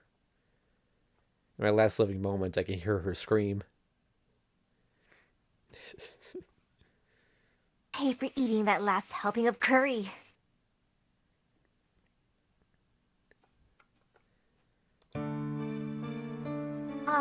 Yumizuka's body trembles. Breathing painfully, she falls to the ground. A choking sound. Sitting on the ground, Yumizuka coughs heavily and she spits out a lump of blood. Yumizuka?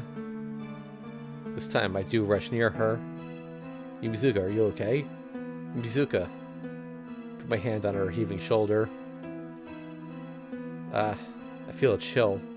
Even through her clothes, I can feel the coldness of her body. Stupid, you're freezing. What are you doing out in the open on a night like this? Chiki-kun. Her voice is hollow as she says my name. Mizuka collapses against me. As she pants, her warm breath brushes my skin. Mizuka? Hey, if you don't like me, Shiki-kun. Because I really didn't understand you at all.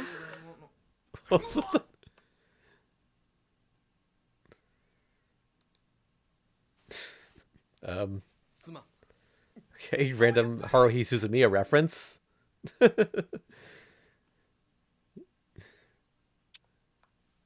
Okay, so that means this came out, this translation came out no later than 2006?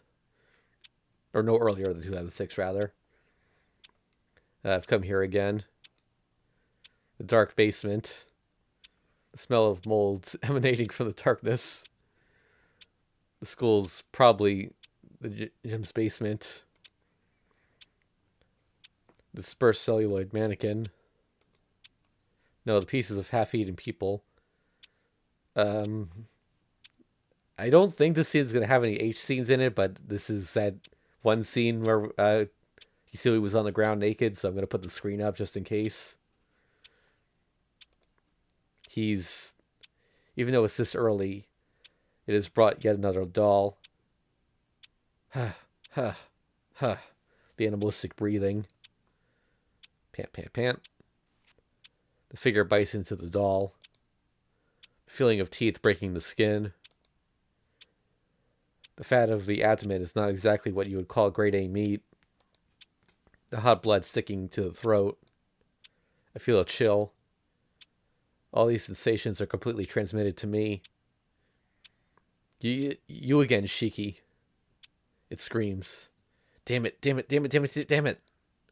It acts as a child throwing a tantrum, breaking all the desks and pulling off the pieces of concrete from the floor. I'll kill you, I'll kill you, I'll kill you. Saying so, it thrusts a knife in its own hand. Geet. The pain of the knife is transmitted to my own hand. Just watch, I will kill you.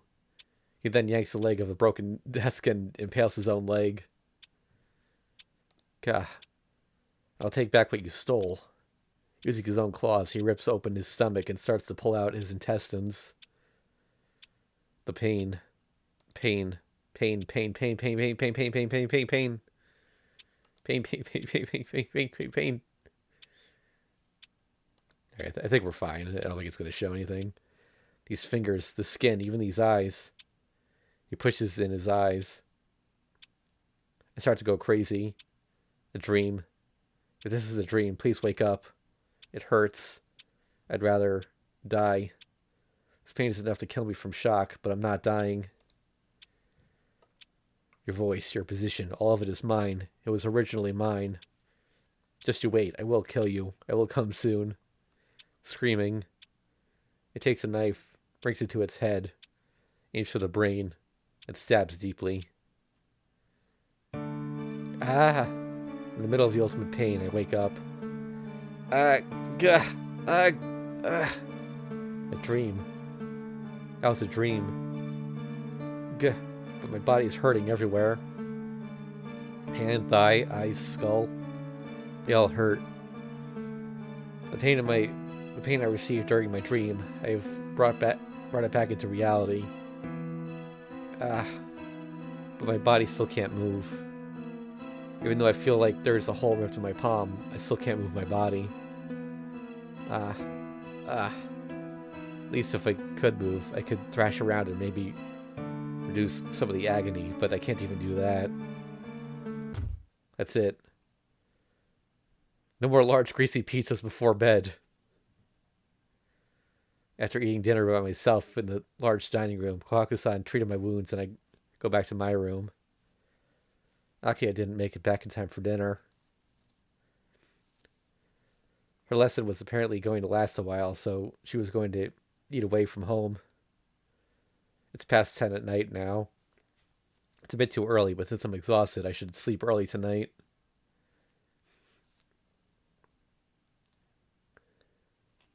My body is exhausted, but I can't fall into a deep sleep. The wounds all around my body sting and wake up my mind as it tries to sleep. I look at the clock as I lie in bed. It's past 3 o'clock in the morning. Already 5 hours of unsatisfactory rest.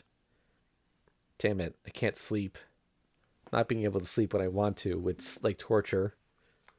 Tick, tick, tick. Sound of the clock's second hand gets on my nerves. Tick, tick, tick, tick, tick, creak, tick, tick, tick, tick. I think I heard something mixed in with the ticking. It sounds like a door opening, but who would be coming in at this hour? Tap, tap, tap. No, there's no mistake. Someone came into the room and is coming near me. Who is it? If it was someone late at night, it would be... Wait. Oh no, what is this?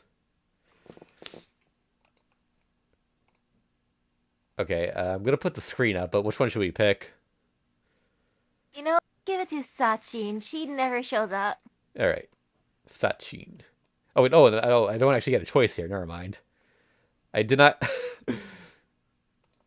A cat is fine, too.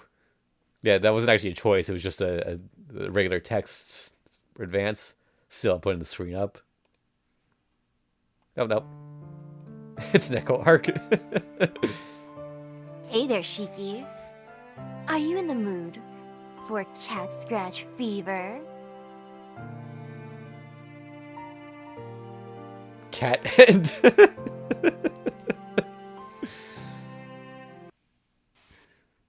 Okay. It's a happy ending. Alright, and the final one in this game, we have to just click on the, oh yeah, I didn't actually, I had the screen down when I clicked earlier. I clicked on the blue line here to get to those scenes. But yeah, so for the last one, we just have to click on the moon kanji.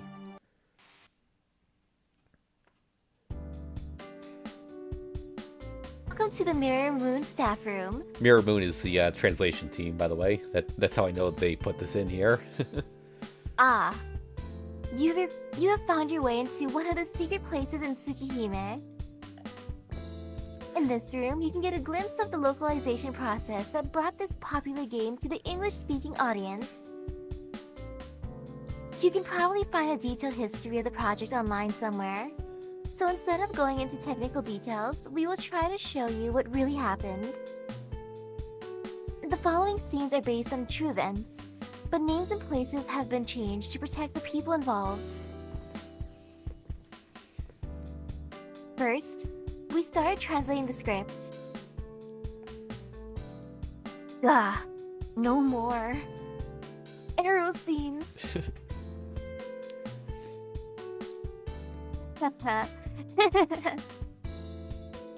Make it stop. I can't take any more of this. Wait, we cannot stop.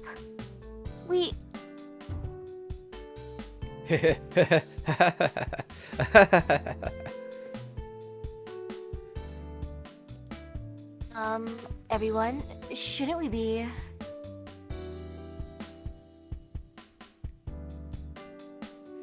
As you can see, we were all going a little crazy over Nasu's writing style. It was bad, but it could have been worse. We found that out the hard way when we started editing the translations. I'm going to edit this part like this, nya. And I'll edit the same script this way.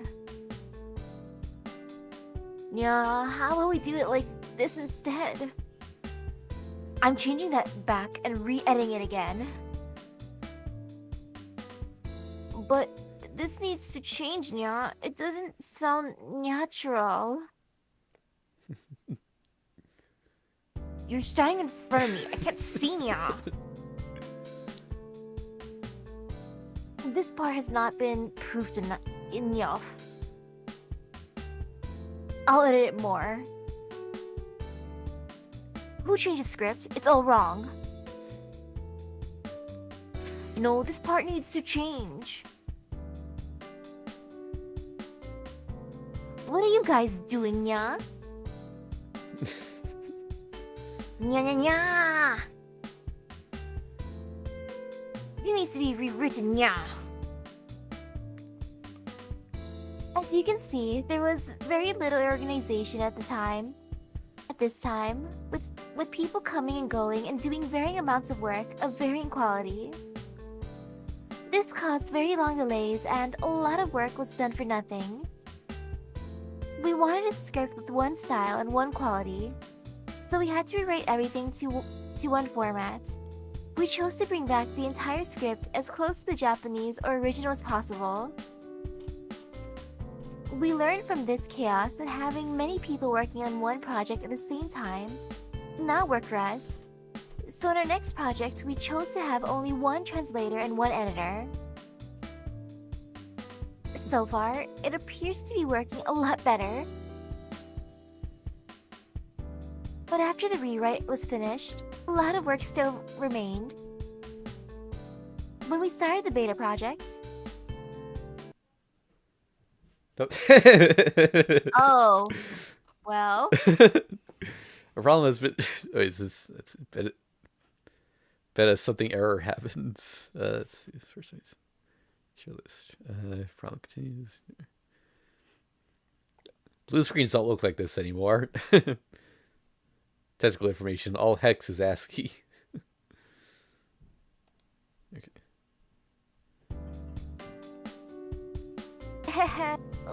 Well, let's just forget about all that as quickly as possible, alright? At this point, we were almost finished, but there was one more milestone to reach. And that is what you're seeing now. Having most of the raw materials ready, we still had to work on more than a month making everything ready for release. Just about everything in the project took us longer than we expected. In the end, it came together quite well. Please enjoy the result to the fullest. And that concludes today's lesson. There's another secret hidden in Tsukihime, but to find it, you will need to play through the entire game first. Oh, so this one was available from the start then? Good luck. If you ever get stuck on the dead end, join us in class again, and we'll see if we can help you out. Congratulations, Mirror Moon! After 3 long years, the English translation of Tsukihime is finished and released. Thank you for your hard work. We hope you will continue to work with us so patiently in the future. 3 years actually is not a bad turnaround time for a fan translation. I've been waiting for Fate Extra CCC's fan translation for much longer. And that one, I think they finally finished the basic translation process and they're on editing right now. But it hasn't been updated in months. Alright, so, yep, that's it for main Tsukihime, and now we have some more bonus scenes back in Kagetsu Tohya, so switch back to that real quick. Like, for that scene, they were just complaining about the arrow scenes. Yeah.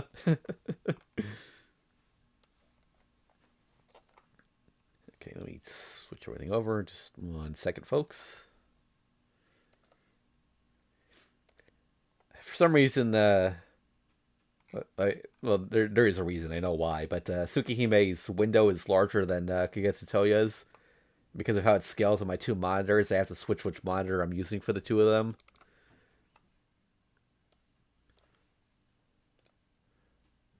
So we got to move everything over to the other monitor to compensate. All right, let me get your screen share back up. Wait, hold. Oh, got to make sure it's back on OBS also. Okay.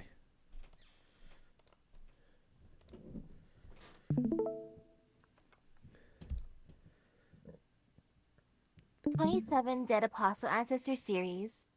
Teen Enhance. Avenger. An Avenger! Yeah. Killed his master and took his place. Still has a lot of human in him. And so his will is one of the most developed out of the Dead Apostles. Okay, so I believe there are 2 of those scenes on here. So I think if one of them is from Clicking Type Moon. Okay, maybe not. Yeah, Kodakaze, we saw the Dante one earlier too. Okay, so... Okay, maybe there's only 1 then. So I think it's from clicking on Fun. Yes. Access D... Wait. You again? Well, you've certainly been busy, so it's probably time to give you something. Wait a second, I think we have a couple of things in the back that might be appropriate.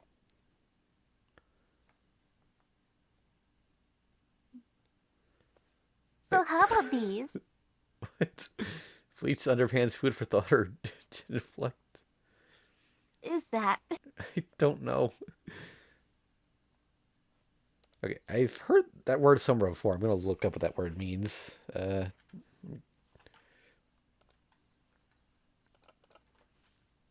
Genuflect.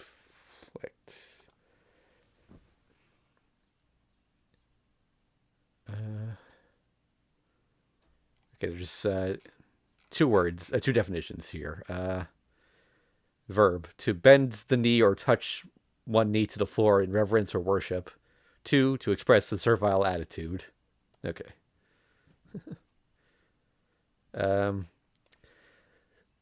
This feels H scene-ish, so I'm going to put up the screen just in case. But bleached underpants. I'll show you my... Watch out, Nissan. Oh, for the record, folks, it's a black screen right now. Whoa. Okay, Akiya just came in. At that moment, Akiya's Bankai exploded. Wow. Okay, Is it safe? I think we're safe. That was dangerous, Nissan. Are you hurt? No, I'm fine.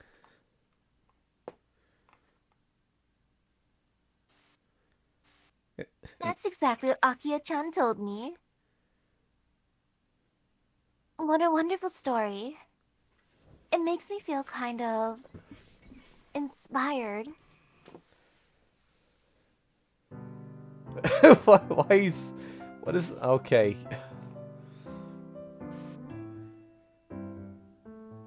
Um... Why are we bleached now? Did I show this? Feeling my body slammed against my best friend, I closed my eyes and grit my teeth. It's not he was strong, but this strong?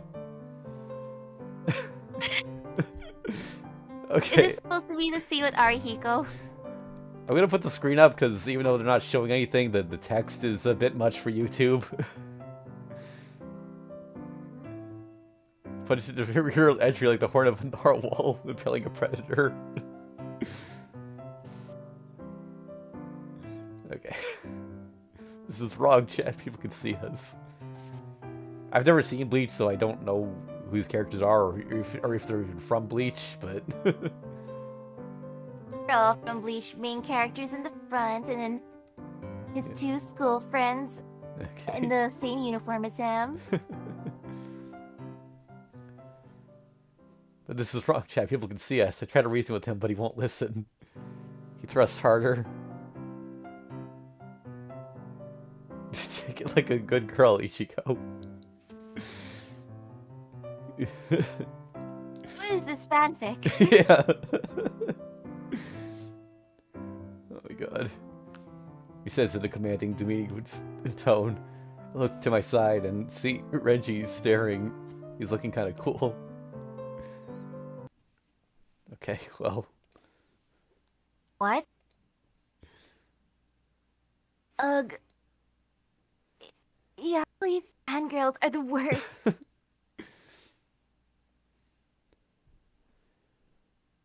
So how about these? Okay. Food for thought, please. Seafood soup. Hello everyone, welcome to our weekly culinary corner. Double entendre. Uh-oh. The last installment seems to have been quite popular, and we've received lots of replies to it. Let's just have a rerun of the highlights first, shall we? Roll tape. Okay, after what happened last time, censor screen goes up preemptively. Yep, good thing I did that. Oh gosh. It's the Kohaku scene. She's bent over on the floor and... Okay, yep. She's doing it with Shiki. Thank you, warning for the thank you for the last one for having it just be text based, but so I was prepared for it.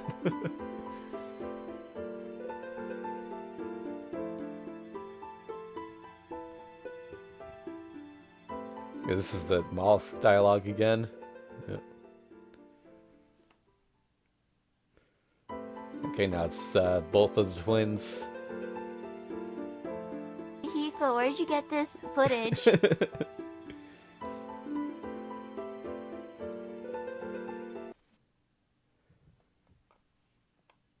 Okay. Now we were basically approving the same person's making up the hive mind of Origins Anonymous have sent in their own recipes. I feel fear. Since we're already grateful for some improvements, we will dedicate this show to some of your flexible suggestions. First off, okay. Yeah. There's but a few simple changes. Alright, screen's going back up.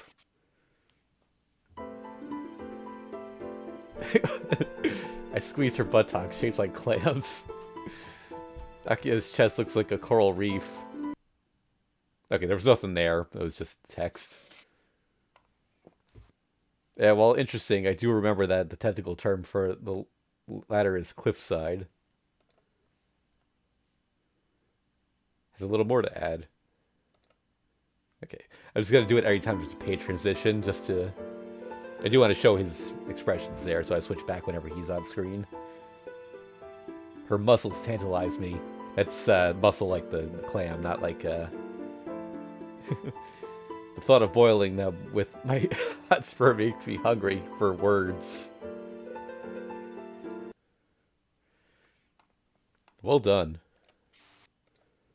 But you might want to work on spelling a bit. Next up is... He took the whole thing in an exciting new direction. I say, the thoughts couldn't come out. Ciel's currylicious breast laced me with the cheese of semen quickly blocked my thoughts for a moment, but then Nakia turns around and flashes her cue behind once more. Chowder time. Sounds tasty, though it's probably quite challenging for a beginner. Now on to... With the help of a dictionary, he adds new spice to a tried-and-true formula. Why was only the first one showing an image? All these are black screens. When I pulled out, her swollen genital resembled the gaping mouth of a flounder, steadily regurgitating mucus. More of an hors d'oeuvre than a full meal, but should go well with anything. If it's the main dish you want, delivers like Pizza Hut.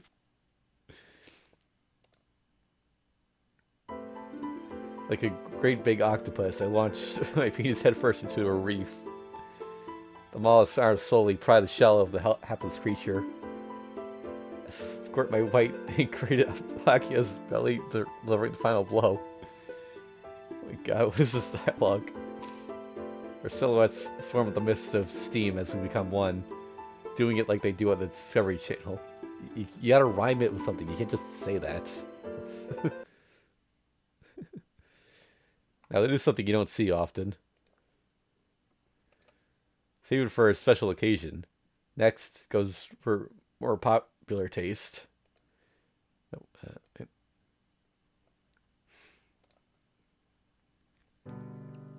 Archwade's gaping hole reminds me of sea urchins, with hair sticking out in excitement. Slowly, each of the echinoids' arms pull my car off a fish in terror like a hapless victim. Since she happens to be nearby, we decided to get an expert's opinion on that one. Don't spell my name wrong, punk. If you know what's good for you. Ever the Joker. But let's not dwell on that too much. We're pressed for time as it is. Goes all out. This one will feed a family for a week. Boy. Contractions like waves rocked our bodies as I dived into her murky depths. My penis like a crude Caribbean diver, striving harder each time to reach the bed of oysters and the pearls therein. Our tongues are intertwined like box jellyfish, which could have been hazardous to anyone nearby, but fortunately, as such creatures resisted to each other's poisons, we didn't die, but rather our passion increased tenfold. My hips bucked and flailed like a thresher shark as I began to reach orgasm, my seed blasting into her tube worm with a force comparable to a jet propulsion system utilized by cuttlefish and squid. Simply delicious. I get hungry just thinking about it, but no time to linger. There's still much more to come, but if you know what I mean. Like, sure does. Slowly she eats me, the mouth of the urchin sucking at the tip of my pike, then nibbling it. I slowly spurts on my essences. The creature likes this, and her private squeeze whatever life was in me. I come. Beautiful. Almost haiku-like in its brevity, and yet it contains all of the important food groups. But if you're looking for a more down-to-earth taste, add some pieces to it.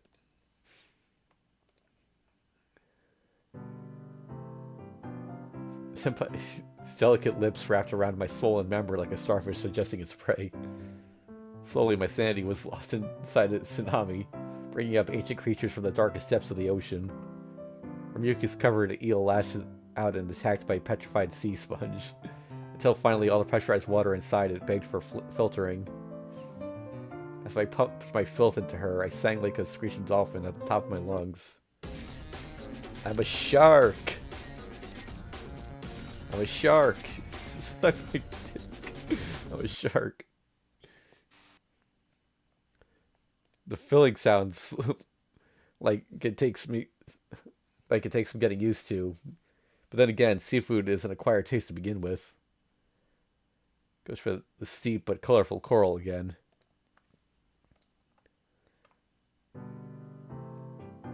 His words echo through my head. This reef, also known as Akia's barrier, is well known for its flat, almost plateauic coral structure.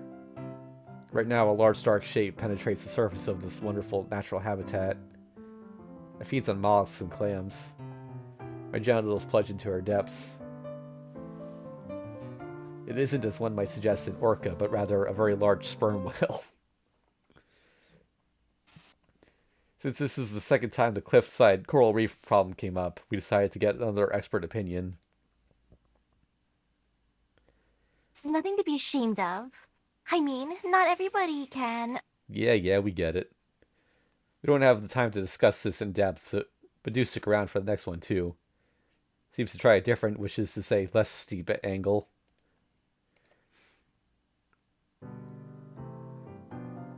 Lasciviously, I bore down upon Akia's oyster, ran my tongue through the sinewy creases, reveling in the wonderful slick texture and satin smoothness.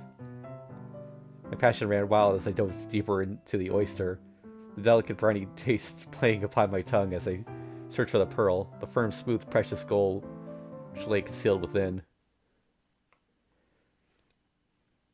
Now, what do you think of that?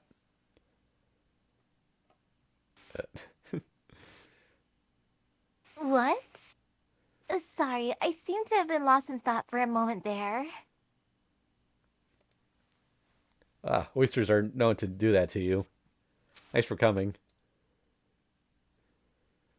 The pleasure was all mine. Goodbye.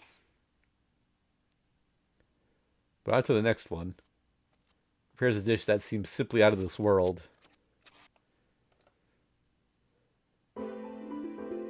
Senpai's delicate lips wrapped around a swollen member like... They did this one already, didn't they? Suddenly my sanity was lost like inside a tsunami. Bringing up... Yeah. Decided further to Man Street. As I descended further into madness, strange visions of abnormal non-Euclidean city clouded my thoughts. As I explored the city, I came across a cavern which seemed to, yes, stretch into the bowels of the earth. As I cast my eyes into this cavern, a being beyond all description stood, casting its gaze back at me. It was then that I awoke, knowing that such stars were right, and soon the horror would walk the earth. Pretty sure this is an excerpt from one of Lovecraft's works. Unbelievable. Simply stunning. So good, in fact, that we spent the rest of our measly budget on yet another expert opinion. First off, let me say that I've always been a big fan of your show. And it's a real pleasure to be here. Yeah, well, to get to the point, as an expert on both the occult and the culinary, do you think this is even fit for human consumption? I think it should not be attempted lightly, but then again, the payoff might be worth it. However, I do think it would do well with some more Don't even start. Why, everything can use more culture. What do you think I am? Some one-dimensional gimmick character? Let's just get on with the show, shall we? For the dessert, takes us back full circle. I think that's the lowest the text has ever gotten on the screen. Usually it cuts off around here somewhere.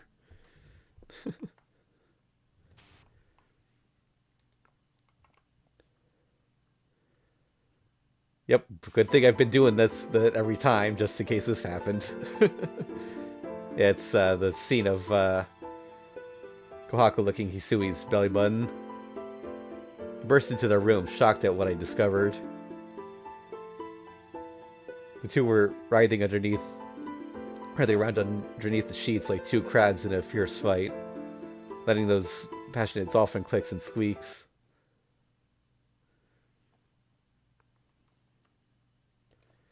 Now that wraps up today's show. Wasn't it great? Why? I don't think I could do any better, even if I tried my very best. Nessan, why do these jokes always have to be on our expense in the end? Don't worry about it too much. I think there's someone out there who's taking a special interest in us. Oh. Damn right, girl. There it is. Anyway, that's it for today's Double Entendre. I hope you all learned a few valuable lessons from it. Look forward to the next show when we will tell you how to swing this way and that properly. Until then, good night and pleasant dreams.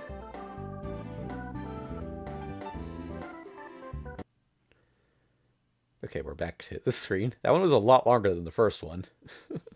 Food. Oh. Hey, what was that? Food for thought was intense. Yeah. Now that was what you call food porn. Yeah. Okay, genuflect. There's still stuff back there. Go complete the bonus artwork galleries or watch fireworks or something while we sort it out. Eh?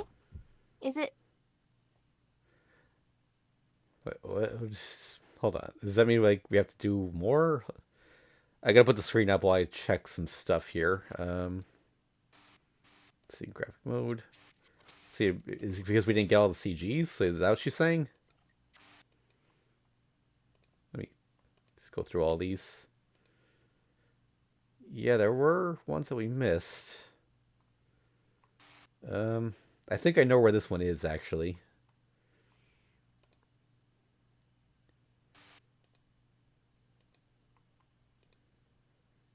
Let's see, anything else that we already... Oh, how are there guest illustrations we don't have yet? Also, I guess we didn't quite look through all these. Oh, that's what that meant on the flowchart. There's one thing on the flowchart that I never figured out. It said guest X or whatever, but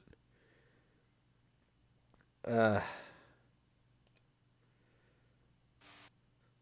don't know how feasible it is to try and get these now, though. All right, I'm gonna give me a minute, guys. I'm gonna quickly look at the flowchart, see if I can figure out how to get each of these scenes.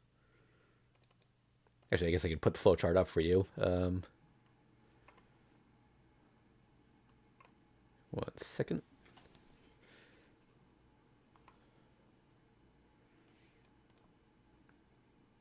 That's not showing correctly. Oh wait. Okay. Why is that not?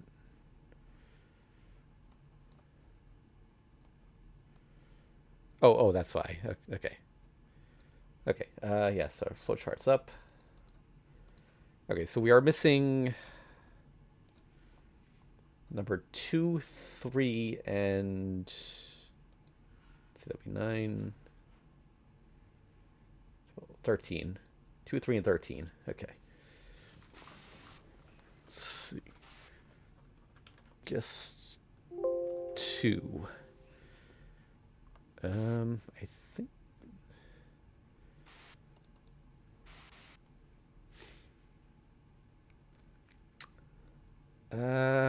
Okay, I think we are locked out of getting guess 2. Unless there's another one, another trigger for it. Oh, there is. Okay. Okay, yeah, so we can still get that one. Guess 3. If this ends up being impossible, like the only option would be to restart the game from the beginning, and we're not doing that. So Yeah, that'd be painful. yeah, so that would just be it. Okay, I think we can get guess 3 also, and 13.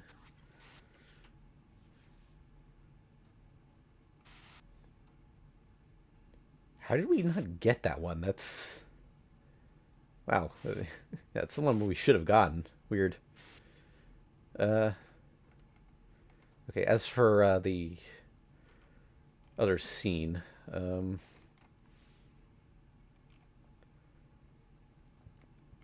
remember when we had to do one of two things with either Arcway or CL to unlock a scene?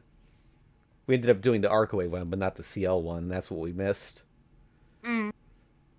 All right, so let's aim for that first, and then see if it lets us do the thing. Let me just figure out how to do that though, because I don't remember where it was on the chart.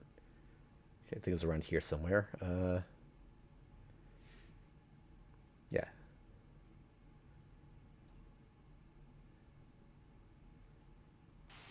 Okay, CL.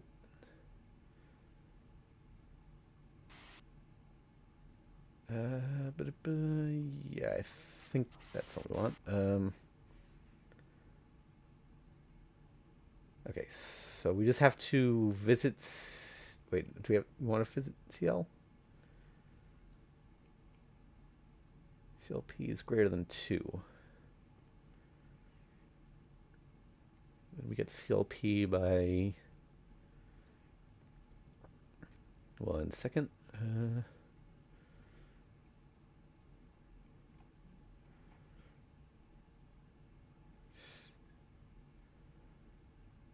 Okay, yeah. All right. I've got the path here. All right, so we'll try the CL one first, and then if not that, then we'll go for the other scenes. Okay.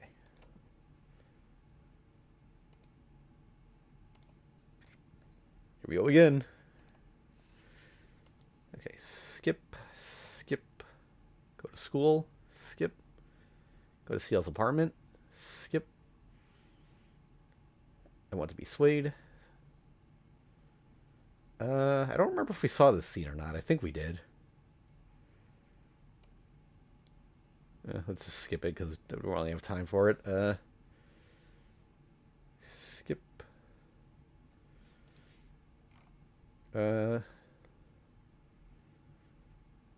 I just got to make sure I'm on the right path here.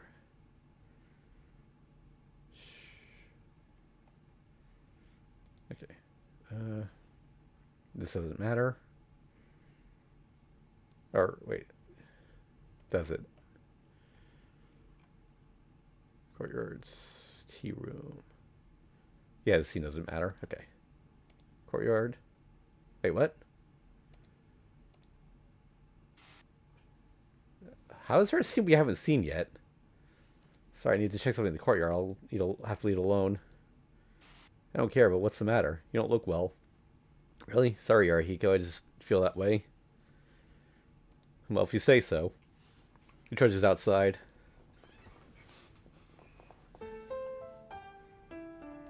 Courtyards.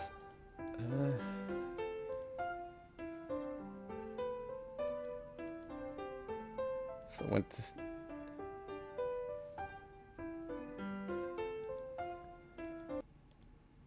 I can mind myself knowing this, but... Just like... Soon the dream... Oh, wait. Oh, is this scene here because we finished the game? Like, because, what's her name is supposed to be here?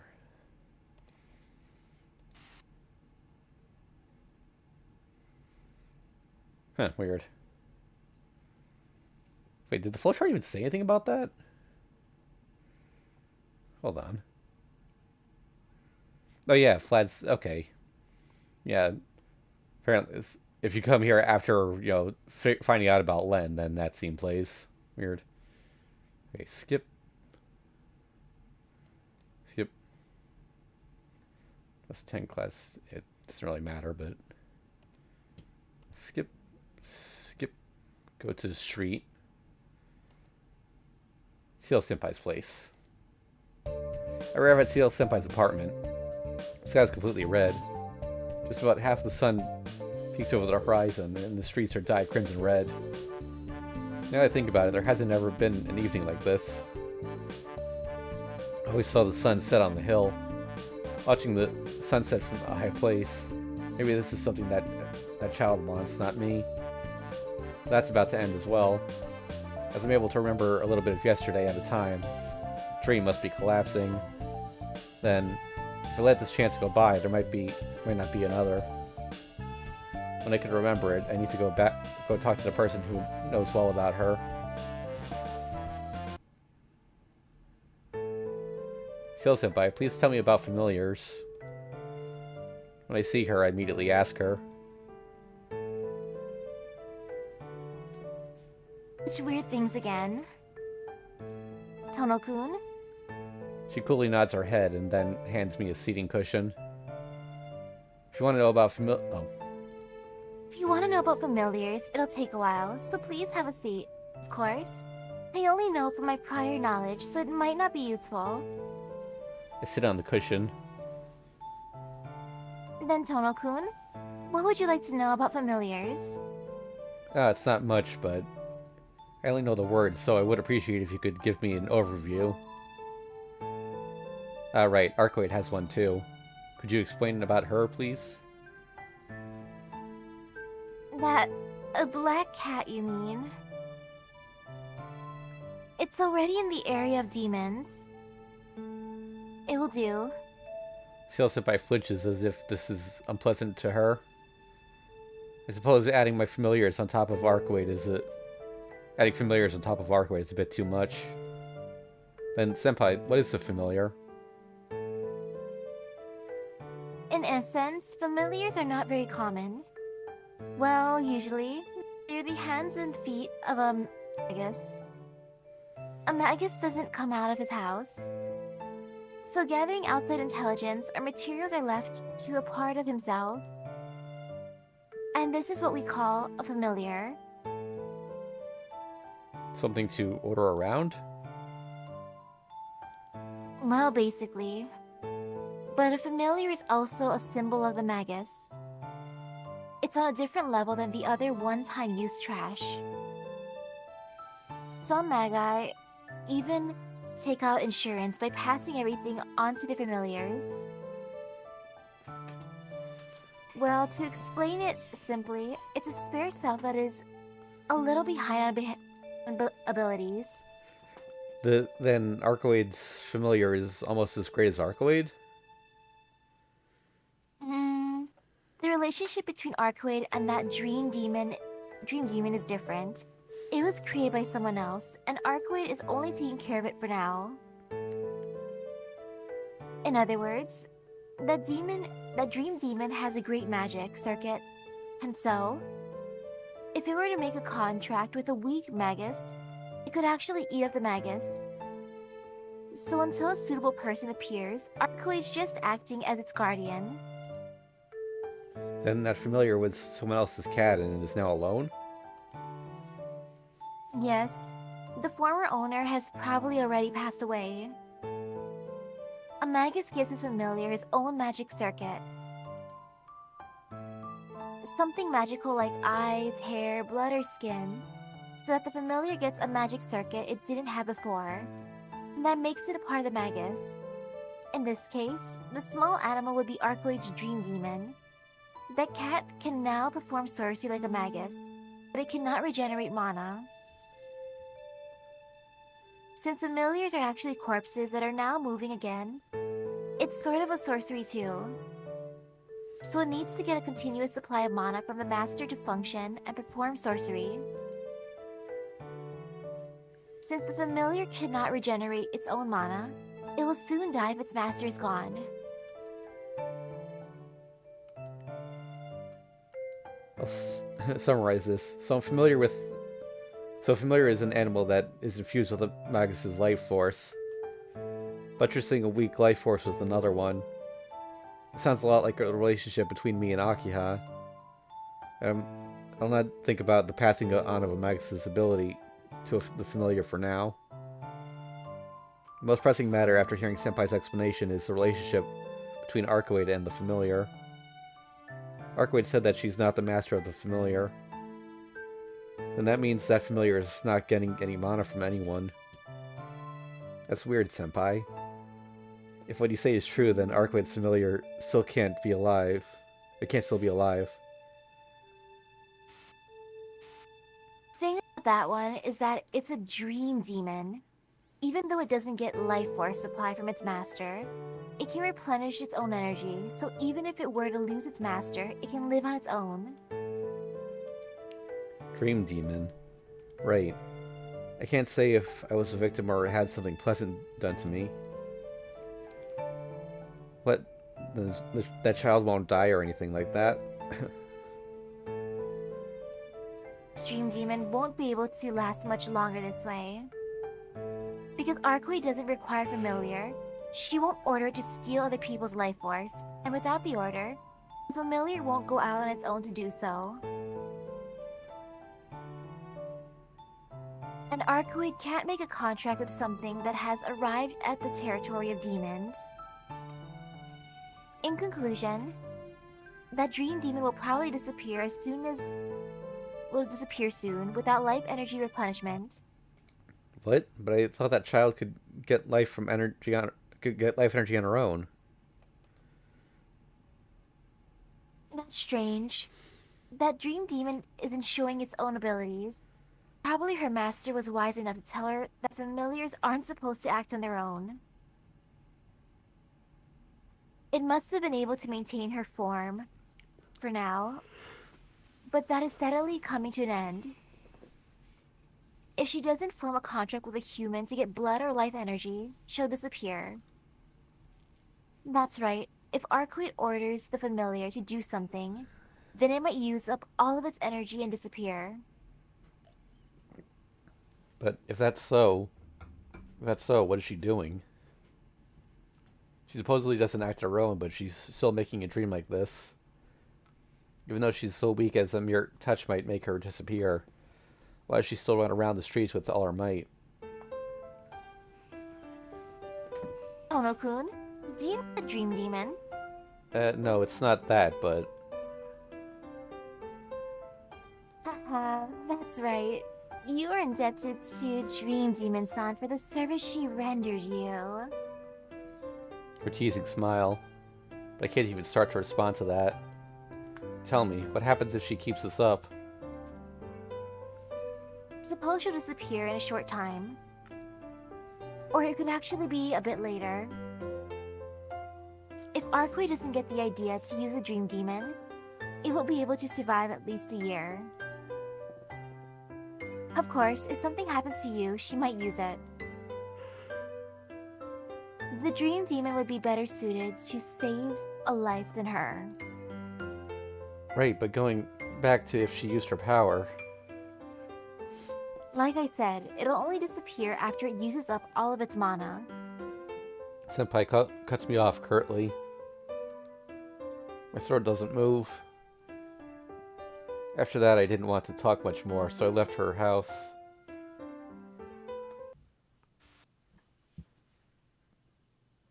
I collapsed on my bed. All the lights in the mansion are off. Usually this time of day would be used however I please, but today I don't feel like doing anything. Senpai said it. The black cat is still alone, not acting on its own. It's on the verge of disappearing. Not deciding what to be mad at, I grasped the bed sheets. This world has begun to collapse. The reason is simple. If this is Tonoshiki's dream, then the real Tonoshiki is dying. To prevent that child keeps on running. She's not trapping me in this repetition, but preventing me from moving on to tomorrow, which would be the end of me. I think we actually had this dialogue already, kinda. Not a bell.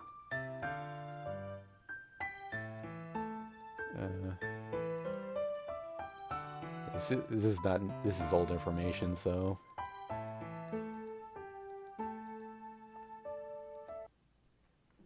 Okay, maybe I was wrong about the scene then. Shoot.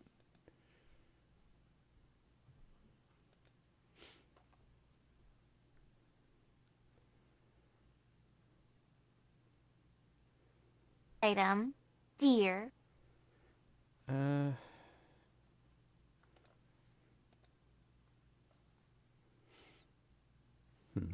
let's go put the screen up. Was I wrong? Shoot. Okay, wait. Where would this scene be? It's after that vault scene, but before. Oh, wait. It's not. Is it the scene that we skipped?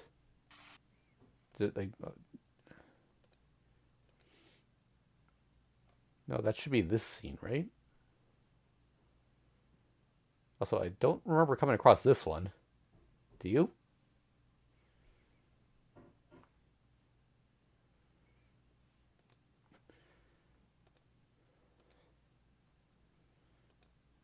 Hmm. Uh.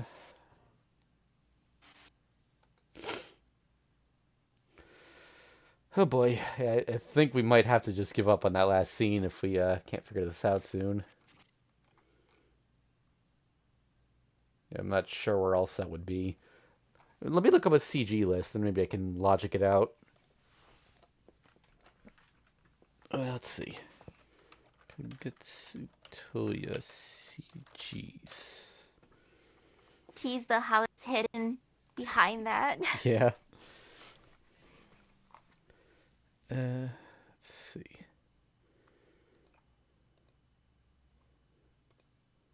No, that's not it.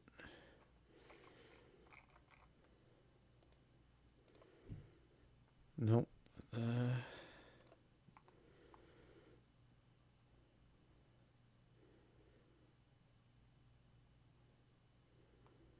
Hmm.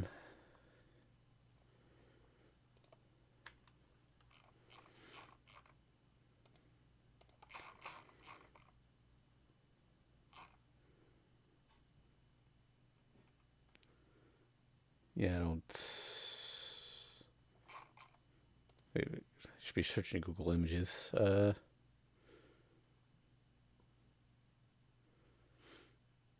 If really, I'll put this up real quick. Not resume.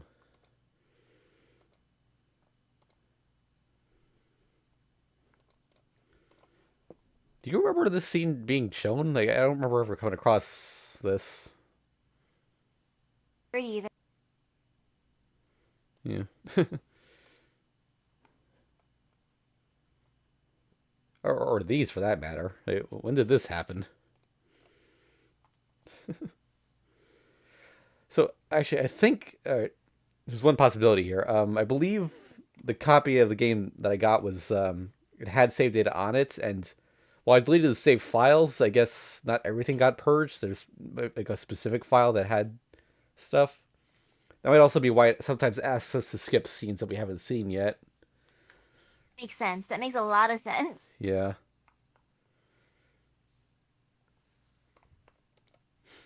Okay, but yeah.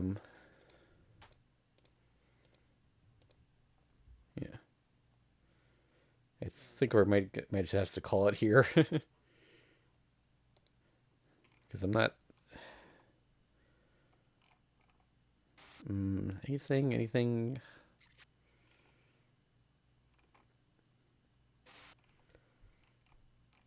Through like a ton. Yeah. Yeah, I'm not. Yeah, this is gonna be too hard to figure out. Yeah, sorry folks, we're not gonna get to that last fun menu scene, but we did get pretty much the entire game, everything canon anyway. Like that again, that was added by the translators. So yeah, so that's it for Tsukihime. Thanks for watching, everyone. Next week we're gonna start Melty Blood. Specifically, what's the title again? We got it here. Melty Blood React Final Tuned, which is the final iteration of the first Melty Blood. So yeah, we'll See you then. Also, next week, I don't know if I'm going to have time for it, but I want to start streaming Bloodstained. We're going to be working on my Beginner's Guide to Fate video over the next week. If I make a good amount of progress on it, I'll probably have time to stream, but no guarantees there. So yeah, see you all on Friday. Either way, bye.